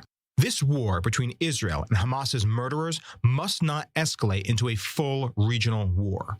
America's credibility is on the line, proving it is still a major player in the Middle East and will back its allies when the worst happens. It's also a message to Russia and China to keep out of the region. What we're actually doing, including the deployment of these aircraft carrier battle groups. Again, not to provoke anyone, but to send a very clear message of deterrence, that no one should do anything that widens this conflict in any way, or that furthers aggression against Israel from any other direction. The United States has also thrown the might of its arms industry behind Israel with rapid resupplies of ammunition.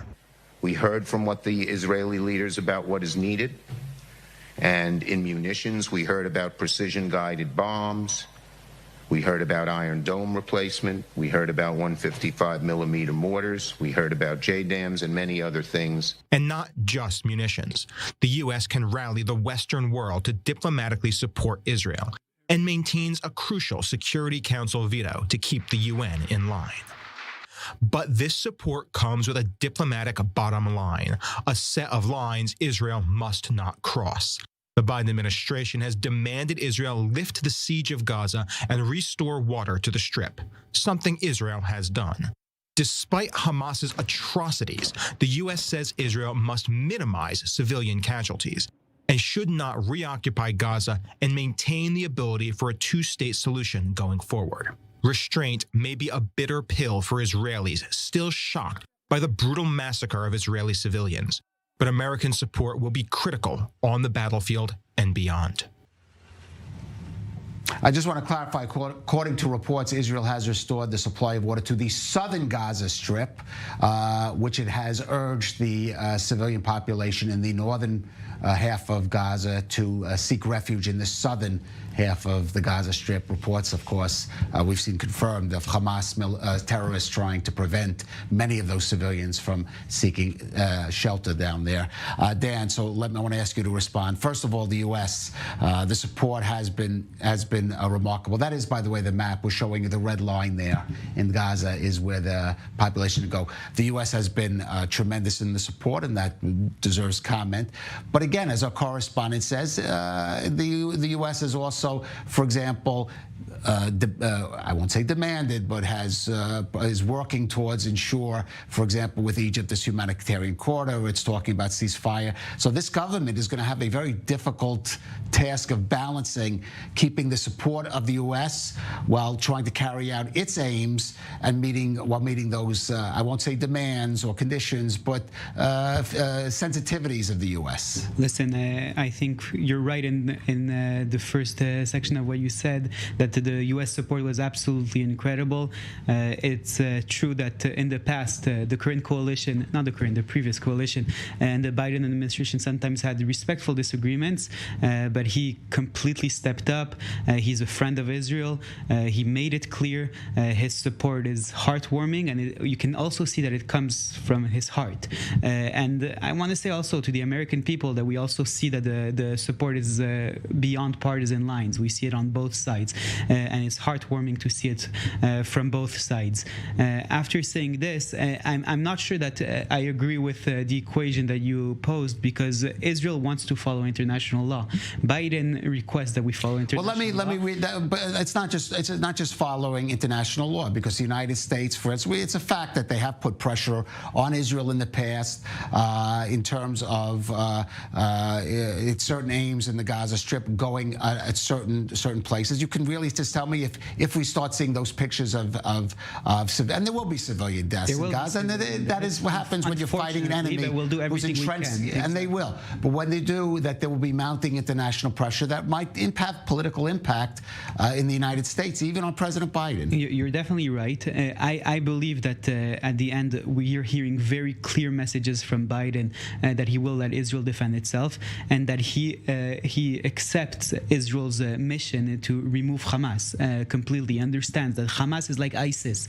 Hamas's actions that we saw remind us of images that we saw in the Holocaust, and therefore this type of regime is not a regime that you can negotiate with. It's not a regime that you can accept. It's not a regime that you can weaken. It's a regime that you have to eliminate.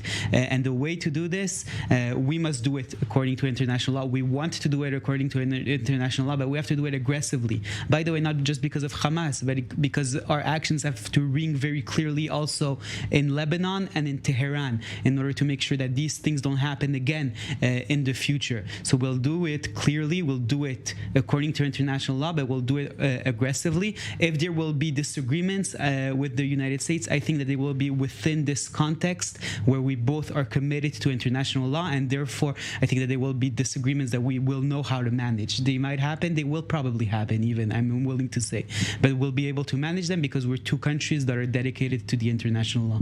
All right. I'll come back to in a minute, Doron. I do want to go back to Sderot because and our correspondent Jonathan Regev. And Jonathan, it looks like even though Sderot may be a ghost town, it looks like Hamas still considers it a prime target.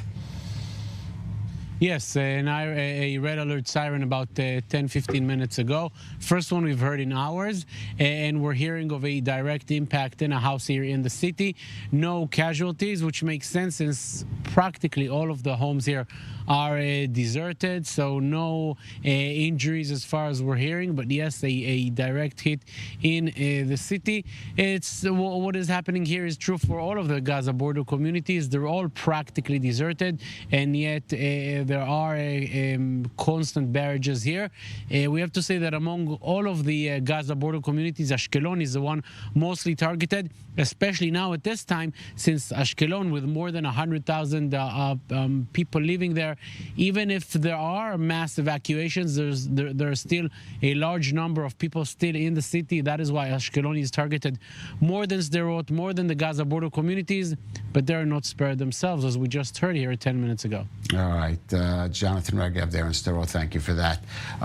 Doron, I do want to go back to you because we had to go to Sderot. Sure. I wanted to say that my brother used to quote Einstein, who said, it's insanity to do the same thing and hope for different results. Right. And airstrikes and what we are doing right now was something that we did for many years. This is the time to do something different, something smart, something that will protect our citizens and will replace the Hamas regime, this evil force. Let me ask you about countering the narrative in some circles that is seeing already we're seeing, and there are going to be civilian casualties. We reported on them here, but those who are framing it in the still in the context of Hamas as a fighting a war of liberation. Your brother was, and people with like that wanted to live in peace with Gaza, and that, I would say so many of the people I know are prominent peace activist, Vivian Silver, who was taken into, we think may have been taken into hostage in Gaza.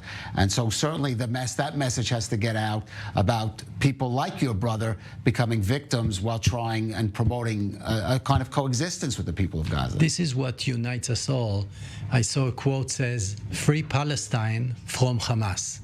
Right. And this is the only thing that will help the civilians, the good people in Gaza, to help us free themselves from Hamas, because those are minorities who control them and make them hostage like our hostage people. And this is the time to really clean this area and make it a better place to live in for them and for us. Dan, we have about 30 seconds, so I do want to give you a final response. You spoke about Peace Active as the party in which most people, most people, a large number of the people were killed, was a party that was actually right next to Gaza and calling for peace. People were dancing for peace. And so this is the party in where so many of the people got killed. The people that speak about that narrative forget one very basic fact, which is important. Civilians do get killed in wars, but Israel does everything it can to spare civilians on the other side, everything it can, and we see it right now when it's calling for people to move to southern Gaza. The Hamas targets civilians. They targeted Ophir, unfortunately, who's a civilian, but they target always civilians, and even as you speak and there's rockets that are coming, remember that every single one of these rockets, the goal of Hamas is to kill civilians with these rockets, women, children, elderly, civilians, and so that's the main difference between Israel and Hamas. All right, Dan Allou's a member of Knesset of the Likud party, and Doron Lipstein, thank you for joining us, and I'll remind you, your brother's funeral will be held this Wednesday. Stay with us on I-24 News. We're just going out for a brief break. We'll be back in about 3 minutes with more of our coverage of Israel's war against Hamas in the Gaza Strip.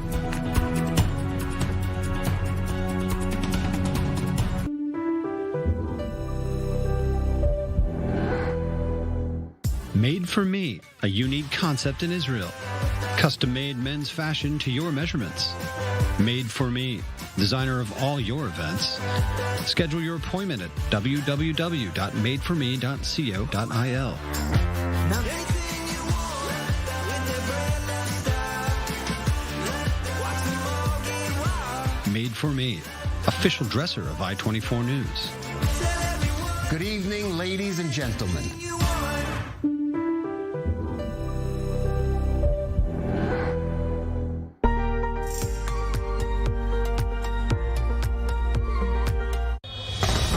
Israel is officially in a state of war. This is a very active scene, and we need to get in the car as we're talking. More than 100 soldiers and civilians have been kidnapped. Help us, we don't know what to do. We just don't know anything. Entire families, including babies and children and elderly, were butchered in their beds. Awaken the giant, and we are ready and we are strong. Everyone is showing up. This is the unity.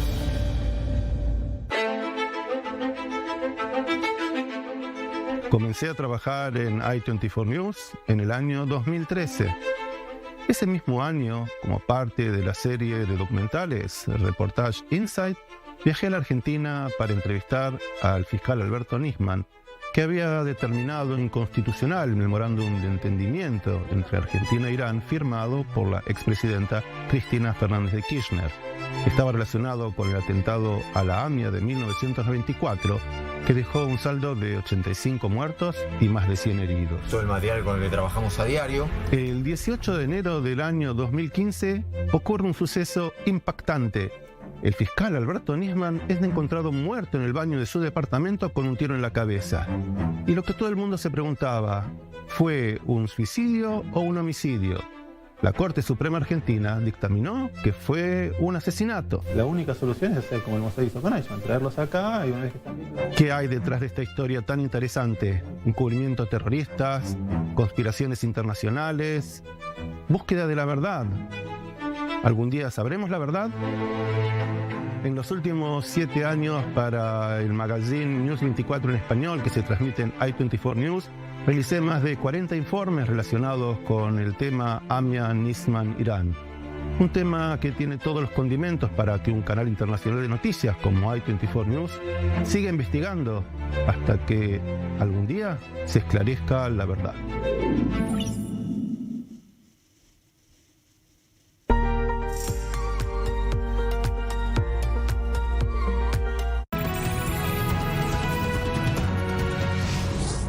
Welcome back to this special broadcast on I-24 News, Day 10 of Israel's war against Hamas in the Gaza Strip.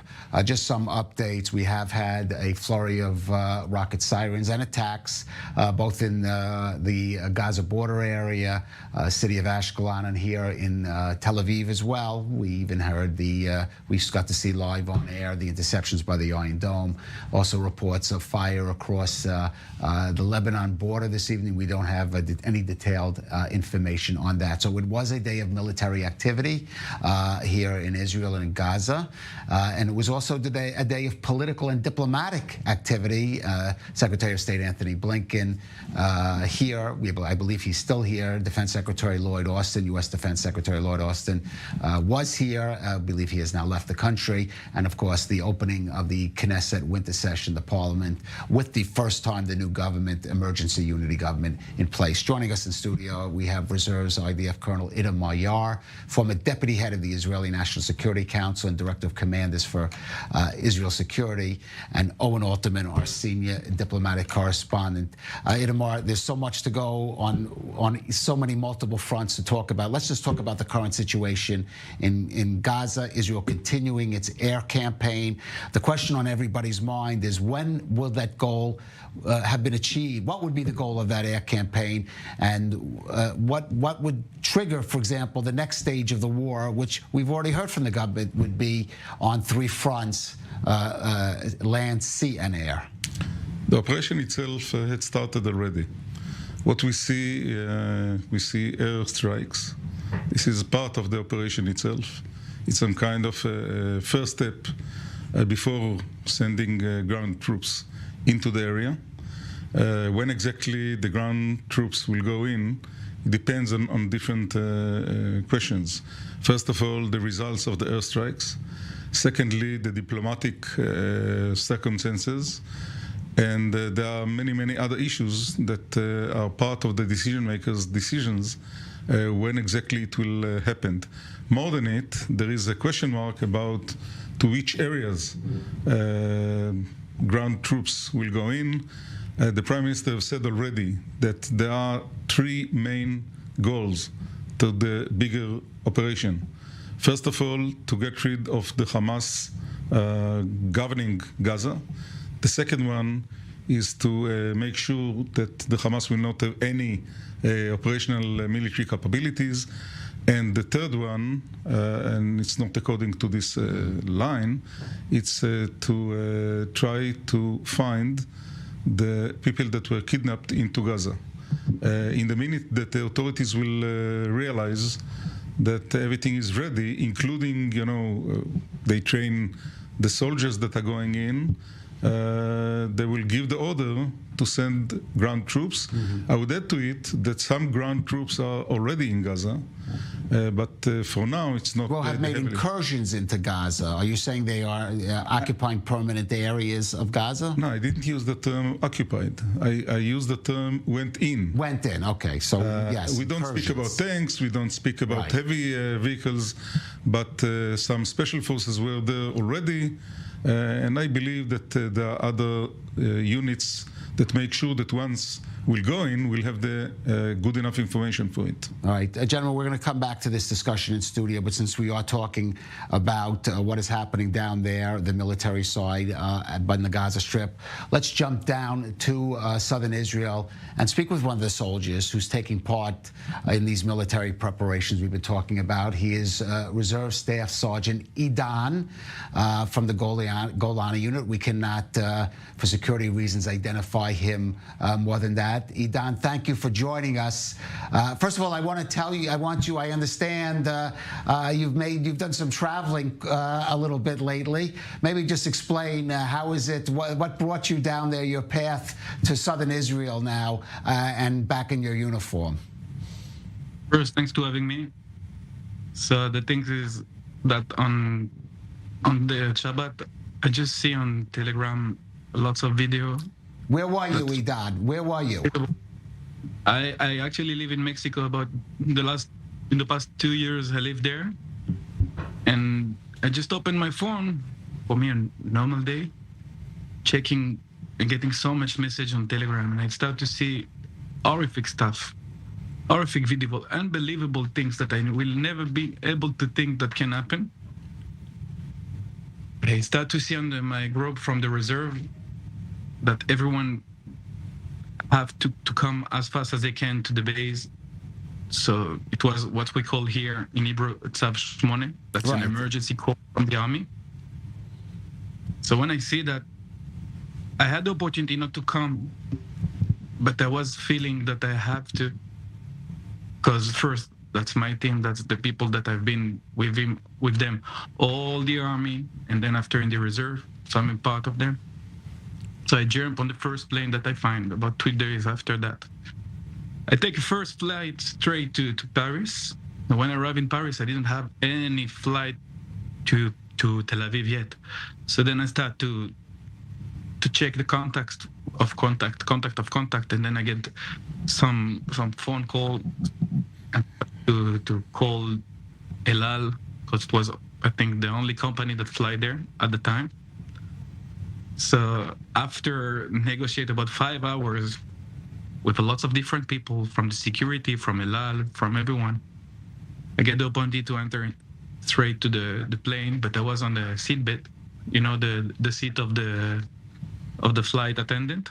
Okay. On the big, and then during the flight, they find me a seat, normal seat, and then I arrive in less than 30 hours from the first flight to Israel. 6 hours after, I was at my unit base where I get my arms and the rest of my package, my arm, the vest. Sure.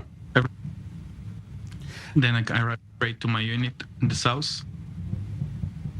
Then we start with the do.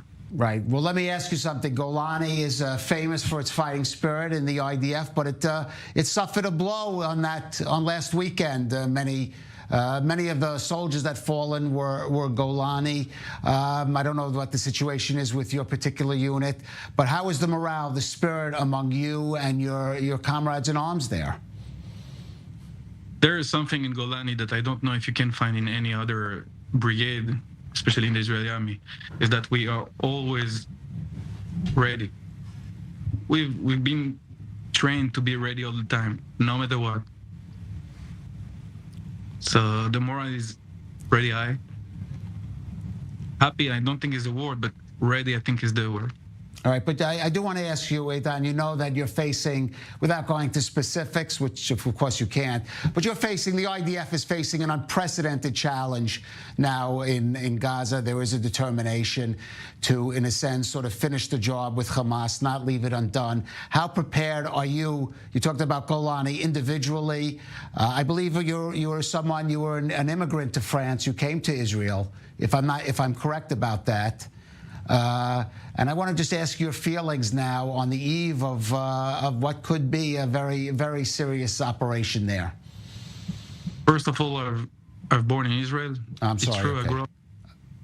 But I made Aliyah when I was 18, so I came back and I always feel a lot more Israeli than French. So it's complicated to answer you about that. Then about your second question about the future, I cannot say anything. I don't know. But I can say one thing. We are ready to do what we have to do. All right. Staff Sergeant Eitan, whatever it is you're going to do, we wish you a safe return back to home. And we wish you and all your comrades a safe return. Good luck. Thank you. The fighting spirit of the Golani and of the IDF still there, even though we do have to say the army and Israeli society as a whole suffered a tremendous blow. Yeah, I think that most of the Israeli population is part of some kind of depression these days based on what had happened. mainly because of the fact that it was a huge surprise. And of course, the figures of people that lost their life and people that are still missing, it's some kind of a shock to the whole Israeli society. But I think that there are some benefits even.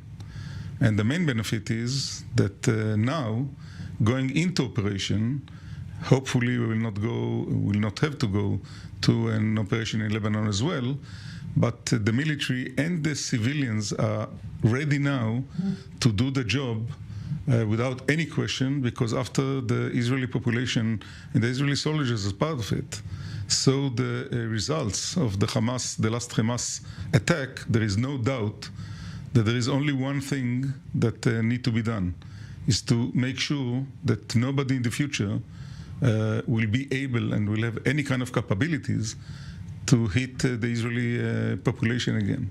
All right. Well, we've been talking about the military side of things, Owen, but of course the government, the civilian government, has to direct that military. You were in the Knesset today, where this new emergency unity government made its debut on the parliamentary stage. What was your impression? And what was the morale, the spirit there in the Knesset, what you saw? Well, first of all, very different than the standard, right? This was the opening of the Knesset's winter session, which, by the way, Kalev, if you think back just a month ago, was supposed to be a tumultuous event for an entirely different set of reasons, right? Sure. Think about the protests we were expecting out, right? This was the winter session that was going to kick off a new drive, potentially, on judicial overhaul legislations, with all that's surrounding the Supreme Court and all the protests. Of course, none of that was there. And on the other hand, the opening of a Knesset session is a festive affair. Right. All 120 members of Knesset are usually there. Mm-hmm. They're often bands, not always at the level of the swearing in of a new Knesset. We've seen plenty of those in recent years because of our elections. But even so, the opening of a new session is a festive event. None of that today. None of that today. There was only the formal opening inside the plenum and the speeches as required by law. And then they shut the building down, and the members of Knesset went home. Well, wait, you are leaving something important that would have ruined that festive atmosphere. And also, even if it had been there, of course, we had 2 sirens while we were there. Right. And all of us, including the members of Knesset themselves, walked out of the plenum and we're in the hall next nearby. So you see all of them, including the ministers, in many cases, the members of Knesset, members of the media, the parliamentary assistants and staff, all of us milling around, right, for 10 minutes while we waited for it to go on. And it happened during the business of the winter session opening, during the plenum, right? So members of parliament, they're at the podium, had to step down. So another surreal moment.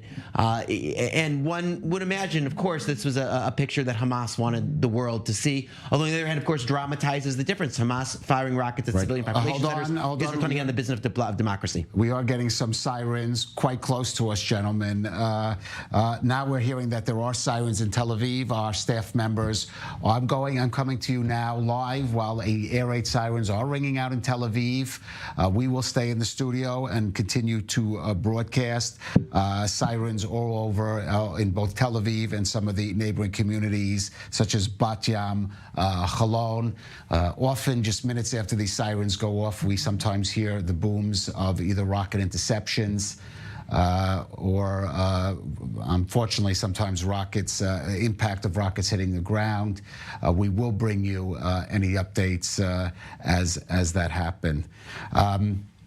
Itamar, this new government features many different features from previous governments, or you have to go back quite a ways to find it. One of them is this new war cabinet that has been established, 3 men. We're talking about Prime Minister Benjamin Netanyahu, Yoav Gallant, who was a former top senior commander of the IDF, and Benny Gantz, the former chief of staff and defense minister. Plenty of experience there. Is this formation of the government going to be sufficient to carry out the operation with the goals that you've described, that you've set out? I think that this kind of new organization, if I may, means that these 5 people, it's not only 3 of them, will lead. Oh, we're hearing. I'm just going to interrupt you there. We just heard the sound. 3 booms of some 3 booms. We're looking at a live feed of the skyline of the Tel Aviv area. I'm not seeing. Usually, sometimes we see at least the Iron Dome interceptors go up, but probably already had. I should say there's some clouds out tonight. So we'll bring you more information as we have it. We have just heard, I would say, 2 or 3 booms.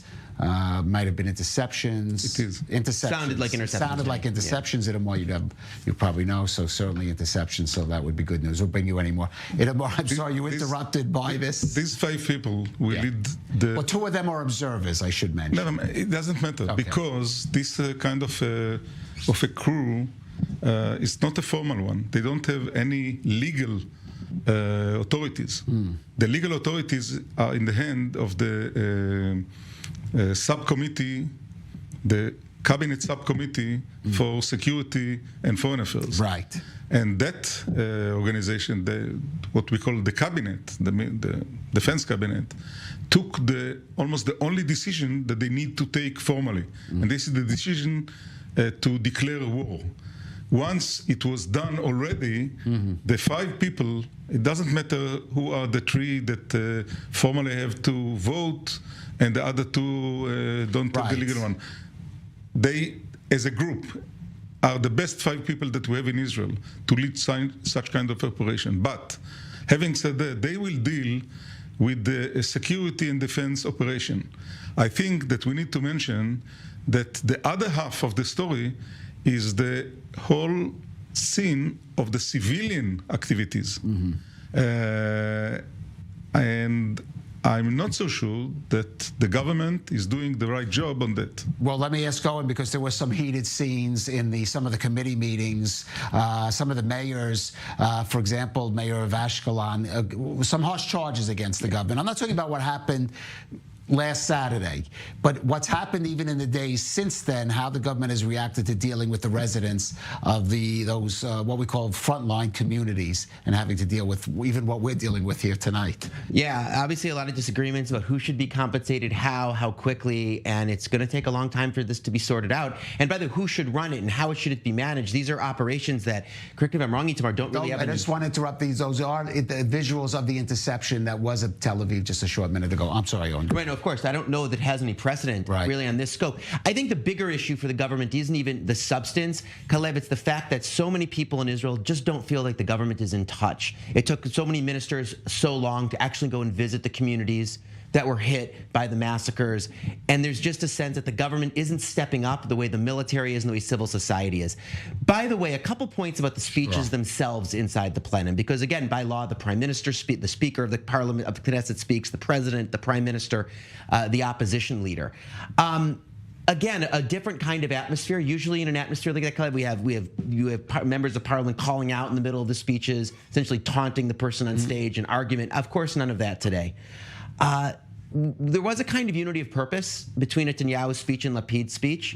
And we did hear Netanyahu, I think, for the sharpest words coming out of his mouth about the definable, measurable objective of this war to end the Hamas control over the Gaza Strip. It's something that Netanyahu personally, I think, had dragged his feet on saying for a long time, maybe because it's going to be hard to achieve, and he didn't want to commit himself to achieving it. But I personally think that taking that step and actually making a definable, measurable commitment to the public is really, really important to win back public trust.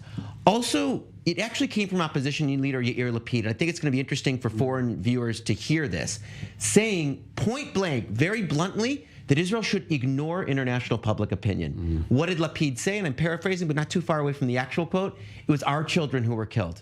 It was our children who are massacred. And it's we who have the obligation and the need to take the steps that we feel we need to take to change the situation, even if the world doesn't like it. I actually asked the chairman of the Foreign Affairs and Defense Committee, Yuli Edelstein, afterwards about that, and he had a much more nuanced answer, saying essentially on the one hand that's true, on the other hand Israel's going to have to, as a matter of reality, listen and be attentive to international public opinion, and particularly, Kalev, the views of Israel's close allies and partners, of course, the United States foremost among them. So there is this debate that's getting started among the politicians and within Israeli society. It's a wrenching debate because people here feel so very strongly and so fearful and so vulnerable and so angry and so determined to take action, to take care of those emotions. But at the same time, there is a geopolitical reality that Israel's going to have to meet and take into account in terms of planning the military operations and all the rest. And I'm going to come to you in a minute. I just want to jump down to Ashkelon and our Mary McAuliffe. She's at Barzillai Hospital. I don't know from that vantage point if you could see the rockets going over, Mary. I should report we had these rockets intercepted above Tel Aviv. No reports of injuries or the rockets landing. But certainly we've just been discussing Ashkelon and its situation as it faces, certainly many people are leaving the city, but it now calls and perhaps calling for a total evacuation of a city of over 100,000 people. That's right, Colette. We're beginning to hear much more from the local government here in the city, calling for more aid from the central Israeli government, who were supposed to have been evacuated. They're saying they should be evacuated from the city. They continue to have so many residents throughout the city having to duck for cover to go into bomb shelters throughout the day. There have been about 4 alerts, 4 different times throughout the day from the morning until this evening. And they said that only 40% of people in the city are still living and they don't have shelters in their houses, which means they have nowhere really safe to run to. They just go to the stairwell in the bottom of their buildings. But many residents are still very fearful and very scared living here. And so they're calling for more aid from the central government to help them, and not just to evacuate them, to call for that evacuation order, but to also give them some of the state-sponsored subsidized housing that can take them. So to bring them to hotels in the north, the central Tel Aviv, and other areas that are a bit safer for them to live to. And also these grants that I've been giving to members of the Gaza border community. They're saying we're just 4 miles from the Gaza border here. So how is this not considered a Gaza border community? All right, Mary McAuliffe there at Barzillai Hospital in Ashkelon. Thank you for that. And then I want to go back because you wanted to weigh in on this issue of the role of the United States here, the amazing support it's given. But perhaps once we see civilian casualties in Gaza accelerate and Israel has to take this war to the next stage, how far will America, that support go from the United States? I don't know about the American support. I can speak about the way how Israel see the international community view about it, including the U.S. I can't believe that the head of the opposition have said that we will ignore the public opinion worldwide, or we don't take by consideration what the foreign government think about it. I think that he meant, even if he said something similar to it, that we will take it by consideration, but in the end of the day, Israel will have to take the decisions that we believe are the best decisions for our national security. And when we speak about the results of this operation, we don't speak only about the short-term situation. We don't speak only about achieving something that will exist for the next few months. We understand now that what we saw from the Hamas, it's something absolutely different. And the results and the conclusion is that we can't live again with a military capability next to our border. And it means that the only solution that we can have and we can achieve is to get rid of the Hamas military capability and to make sure that the Hamas will not control the Gaza Strip. And the priority list, when you discuss all the elements before taking decisions, the view from the outside view is part of it, but it will not be the leading part. Just to get the exact quote, I've been able to pull it up. I'll have to translate. I have to hold this a bit close to my face. If the world won't like it, so it won't like it. It's not the children of the world who were murdered. Our children were murdered. Okay. Right. Well, I brought to mind a little by David Ben-Gurion's famous comment, shmum, being the Hebrew word for the UN, but basically... It's been part of the Israeli mentality for decades. Right. This war in particular is going to bring this question to a head if it already hasn't. Right. But of course, by the way, speaking of the United States, reports in the Israeli media that the U.S. Secretary of State Anthony Blinken was in the Kiryat, still here in Tel Aviv during this last alert, and he had to again take shelter. But of course, it's the U.S. It's really the U.S.'s opinion. It's even more than it. You know, well, very briefly. We hear information that President Biden might come. We've been reporting and that on Wednesday. This is something important. Why? Because it means that he comes to make sure that the Israeli activities will follow the American policy as well. Right. Some kind of a polite way to make sure that we take the American view, at least, by consideration. All right. I want to thank Reserves IDF Colonel Itamar Yar for joining us, and of course, our senior correspondent, Owen Alterman. We want to leave with a little bit of a different look here, because we've talked about the international attention the war here in Israel is gaining. It's also sparking social media debates in many areas, including among celebrities, the entertainment field, and internationally known athletes. Now, some are using their platform to promote peace, while others to promote propaganda. Nicole Tzedek breaks down how the war is impacting even the global world of sports. As a war rages between Israel and Hamas, the worldwide sporting arena is becoming a battleground of its own. Famous athletes are taking a stance in the brutal massacre of Israeli civilians and the following attacks by Israel in the Gaza Strip. Tunisian tennis star Ange Jabeur took to Instagram, posting a story stating what Palestinians have been going through during the last 75 years is indescribable, and ending her post with the hashtag Free Palestine. This sparked a strong response by the Israel Tennis Association, blaming Jabeur for supporting a, quote, murderous terrorist organization. She's not the only athlete in the line of fire. Real Madrid legend Karim Benzema sparking flames with his post on X. All our prayers for the inhabitants of Gaza, who are once again victims of these unjust bombings, which spare no women or children. Former Israeli goalkeeper Dudu Al-White responding to Benzema in 5 languages: Hebrew, Arabic, French, Spanish, and English, calling Benzema a, quote, big son of a bee. And while a war of words has broken out between athletes off the field, some organizations are speaking out. The NBA as a whole posting their solidarity for the people of Israel. Boxing champion Floyd Mayweather is even going beyond empty words on social media, sending his private plane to Israel full of food, protective vests, and critical supplies for Israeli soldiers, according to a source close to Mayweather. A clear sign of solidarity with the Jewish people. And as the war between Hamas and Israel escalates, it will be telling to see which athletes use their platform for peace and which just add fuel to the social media fire. That wraps it up for me today, but please stay with I-24 News. We'll be back in about 3 minutes continuing our live coverage of Israel's war against Hamas, its fight for its life and its fight for the lives of its citizens. Stay with us.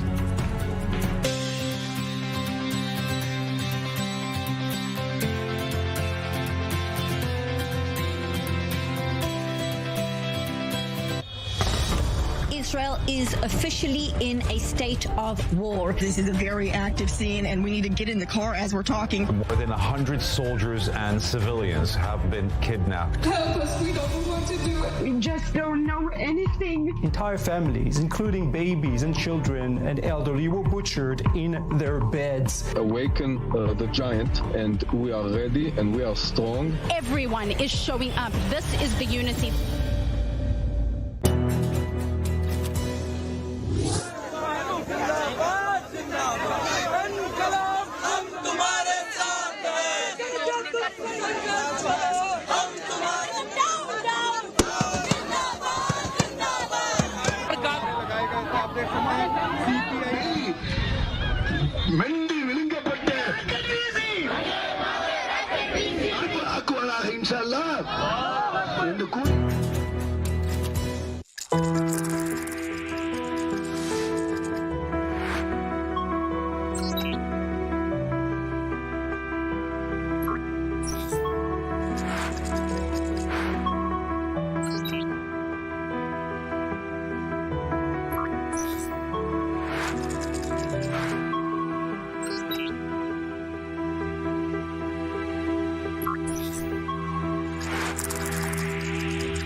This particular project, with a gross capacity of 103.5 megawatt, will be producing around 230 gigawatt hour of clean renewable energy per year.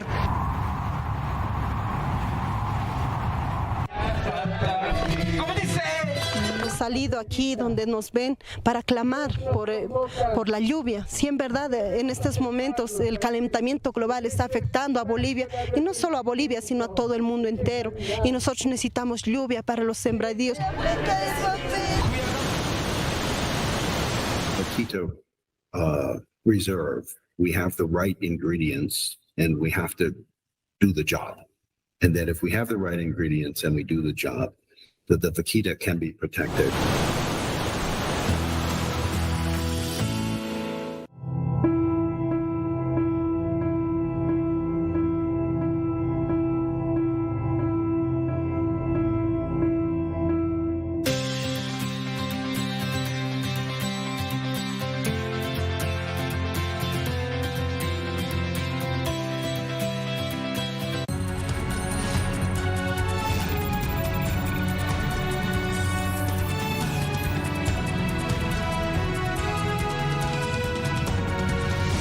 Welcome to the special broadcast here on I-24 News. We continue our rolling coverage, day 10 of the war that was forced on Israel by the murderous Hamas terror group. The opening of the Israeli parliament's winter session today began with a minute of silence commemorating over 1,400 Israelis who were slaughtered, and was also interrupted twice due to rocket fire towards Jerusalem and central Israel. One of many barrages of rockets today, the latest one only short minutes ago. In the north, Hezbollah opening fire on IDF positions, who in turn attacked the source of the shooting in Lebanon, underlining the question on Hezbollah's desire to get in or stay out. Meanwhile, the IDF continues to get ready for a ground operation in the Gaza Strip, while dozens of Hamas military headquarters and mortar launch positions were destroyed by air. The head of Hamas's intelligence in the Han Yunis brigade eliminated, but with Hamas leaders knowing they are dead men walking, will it make them even more radical and barbaric than they are? Well, judging by the fact that they're actively preventing Gaza civilians from evacuating despite IDF pleas, that seems to be the case, and more so in relation to the battle to free Israeli hostages. 199 families officially notified their loved ones are held captive in the Gaza Strip. All of this, maybe no boots on the ground, but yes, feet on the ground. U.S. President Joe Biden might very well arrive in Israel as soon as the day after tomorrow. But where a clear line of light is drawn, evil begins.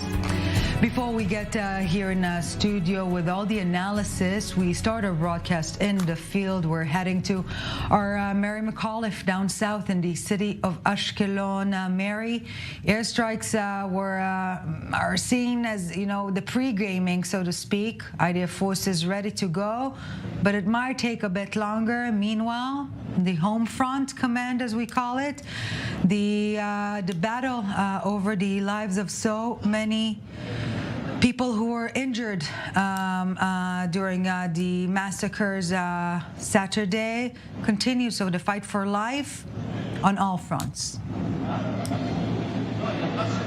That's right, Ellie. So we're here at Barzilai Hospital in Ashkelon. It's just over 4 miles from the Gaza border. And of course, that means it is the main hospital to receive patients coming from those border community areas, as well as, of course, from those attacks that happened well over a week ago. We're here in Ashkelon. We've heard a number of different rocket sirens overhead throughout the day. This has been the situation for residents in the city ever since this began 10 days ago, continuing to run to shelters. And continuing here at the hospital, we continue to see the hospital staff working really around the clock to try and provide care to some of these residents here. There are 8 Ashkelon residents who are still hospitalized in serious condition here. 3 people have died here in the city, but as these hospital workers continue to work around the clock to try and save lives, dealing with both soldiers as well as just residents and civilians, most of them civilians here, there are a number of people in this area who have also been trying to lift the spirits and to provide some comfort. So we'll go over here and show you. They're bringing food, and we'll bring you and talk to one of the residents here. He is a British citizen, but a resident of Ashkelon for a long time now. And so just tell me, this is Jeff, tell me exactly what you're doing here. Why did you come out to the hospital? Well, I realized that I had to do something to help here. Obviously, I'm 50 years too old to be on the front line, but then this was the next best thing, to come down here and and give some backup and support to the military, the staff in the hospital, the ambulance crews. It was. I realised I had to do it. I couldn't sit at home, not do anything. I decided to stay in Ashkelon and not to go back to the UK at the start of the war. Israel's made me very welcome in the 3.5 years I've been here. I've built up a lot of loyalty to Israel, and it was the only thing to do. I couldn't have lived with myself if I'd gone home. It's really amazing what you all are doing, and we can attest to it. We've seen the impact that you guys have had just being here, to providing food and providing coffee and tea to all the workers and the injured patients here. Now the mayor here in Ashkelon is calling on the government to try and evacuate all the residents, to have them flee to safer parts of the country. Do you think that should happen? Do you want to leave, or do you think that they should stay here? I certainly don't want to leave. That's a very difficult question to answer without any thought. But obviously none of us knows what's going to happen over the next few days or the next week or so. But I would have thought the thing to do is to stay, that we should stay and carry on doing what we're doing. Thank you so much, Jeff. So that's just one of the many voices, one of the many volunteers who are here in the city, and one of the many residents who are saying we don't plan to leave despite the sirens. Yes, Mary McAuliffe down south in the Soroka Hospital, in the Barzilai Hospital, excuse me, in the city of Ashkelon, the desire to life is stronger than all else. Thank you very much for this, Mary McAuliffe. We're staying down south, moving to the city of Sderot, more or less a military zone at this point in time. I-24 News senior defense correspondent Jonathan Regev standing by there. Jonathan, the targeted killings continue, targeted assassination, still in slow pace, but it is clear that this is high on the Israeli to-do list. That's correct. Every time, Eli, that a Hamas official pops up from the underground Gaza basements and tunnels where they are, they're killed. But it's clear that the highest-ranking officials are still there, and it seems they have no intention of popping up. The cause of a humanitarian crisis in Gaza, I think they were way too premature. And if they're true for Gaza itself, they're especially true for the underground Gaza. The people there have enough fuel, enough electricity, enough water. They can stay there for weeks and weeks.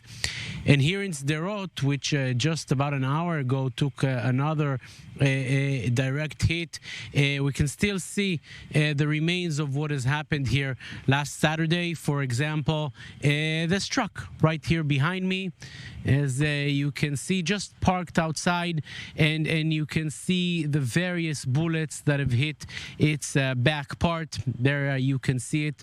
And this is one of many cars. We've been driving around the city of Sderot all day, and it's as difficult as it is to say it.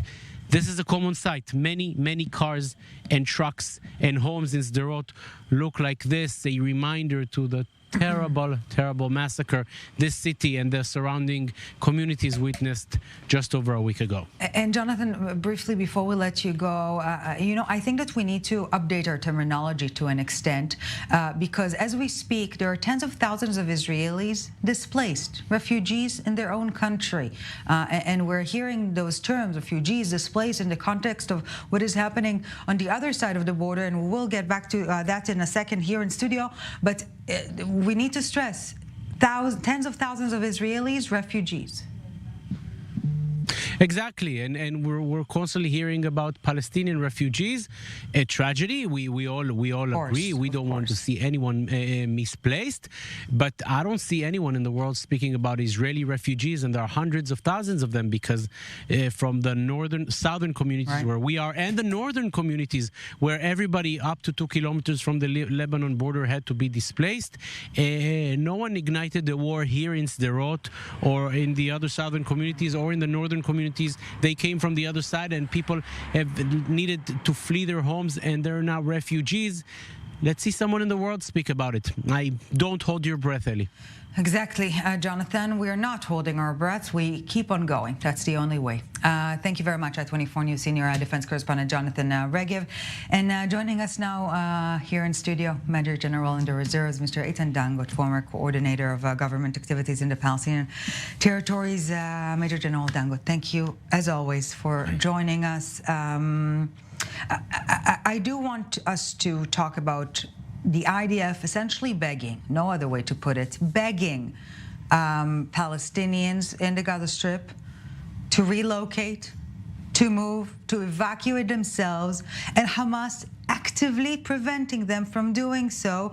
Some report that they're even taking their car keys and setting up blockades to do so. And Cairo is not budging. So how do you see this arena evolving?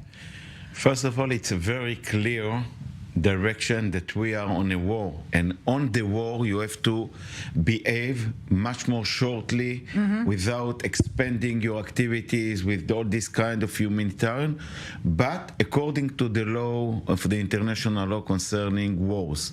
What has been done is by the IDF is warning the population to evacuate themselves to the south part of Gaza in order to save their life, because it's very clear that in the north part of Gaza, where we have 1.1 million people who are living, it's half of the population of Gaza, who are living with in the middle of life with the Hamas, with the underground tunnels, with using the rockets and all the tunnels they prepared against entries of the Israelis.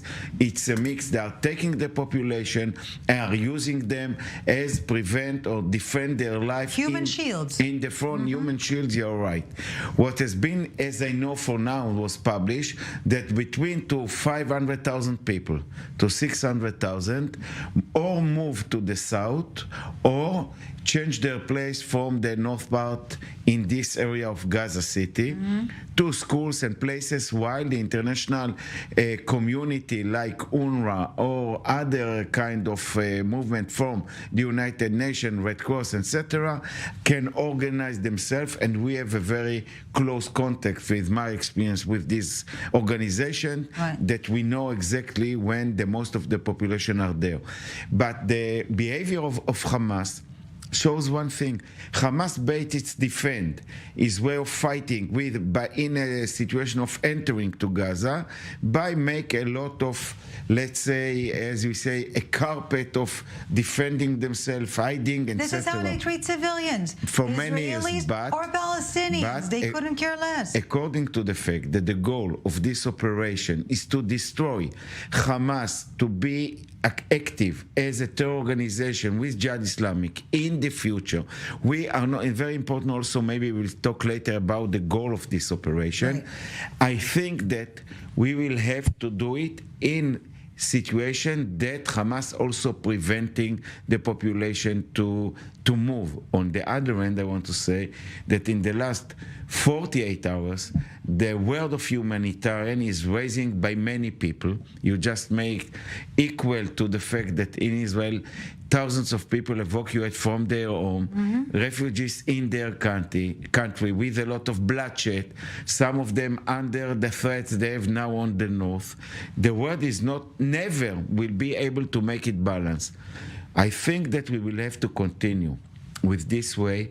Also, by the way, in Lebanon, we identify starting of evacuate of population from the south area of Lebanon towards the center or towards Beirut area.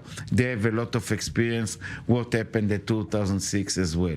So for now, it looks like Hamas also under pressure, because Hamas, I think, he's prepared himself towards such entry of IDF. It is not coming yet.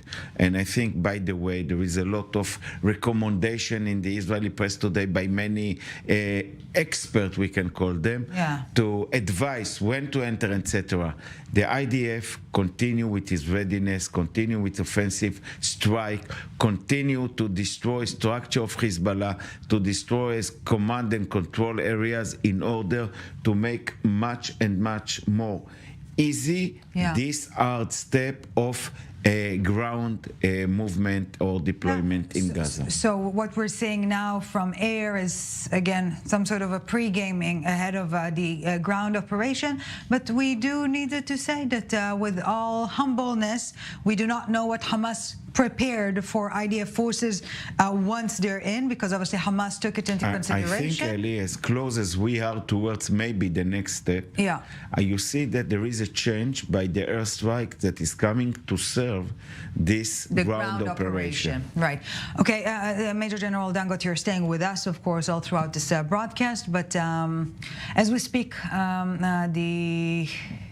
the efforts to identify more and more bodies still underway. Israeli authorities have placed a death toll from Hamas's deadly rampage last week at 1,400 Israelis, but of them, only about half have been identified. At Israel's Medical Forensic Center, dozens of new bodies come in every day in the hope to identify them and bring them to proper burial. But as our Ariel Osseron reports at 24 News Middle East correspondent, some of the corpses are in such horrendous condition that they may never be identified. And please beware, some of the images that you're about to see are very disturbing.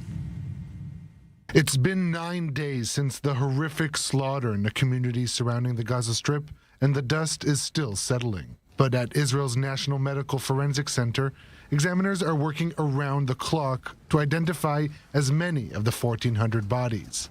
And at times, it's an impossible task. And the remains here are charred. You cannot see what is there. Again, go another one. And this, when we separated it, we see that there are 2 people there at least. We don't know how many people are there. So these people were sitting in the room, and they were not shot because we don't see any metal fragments there. But they were burned because they were not shot. This is like a crematorium. They just were burned in the security room, and this is what is actually left from them. I don't know if you will be able to take DNA from these samples because they are very charred. But you can see here 2 spines, another one. See, 2 spines, and Dr. Nachman, can you show, and 2 ribs, 2 sets of ribs. And this is an adult with a child. They're sitting together and hug the. Sorry.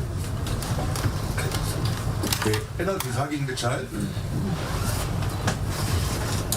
And no, the first one. And Dr. Nachman thinks it might, this metal wire that you see here, might use to tie the 2 bodies together. And they were burned like this. Since last Saturday, the center's examiners have checked over 950 body bags.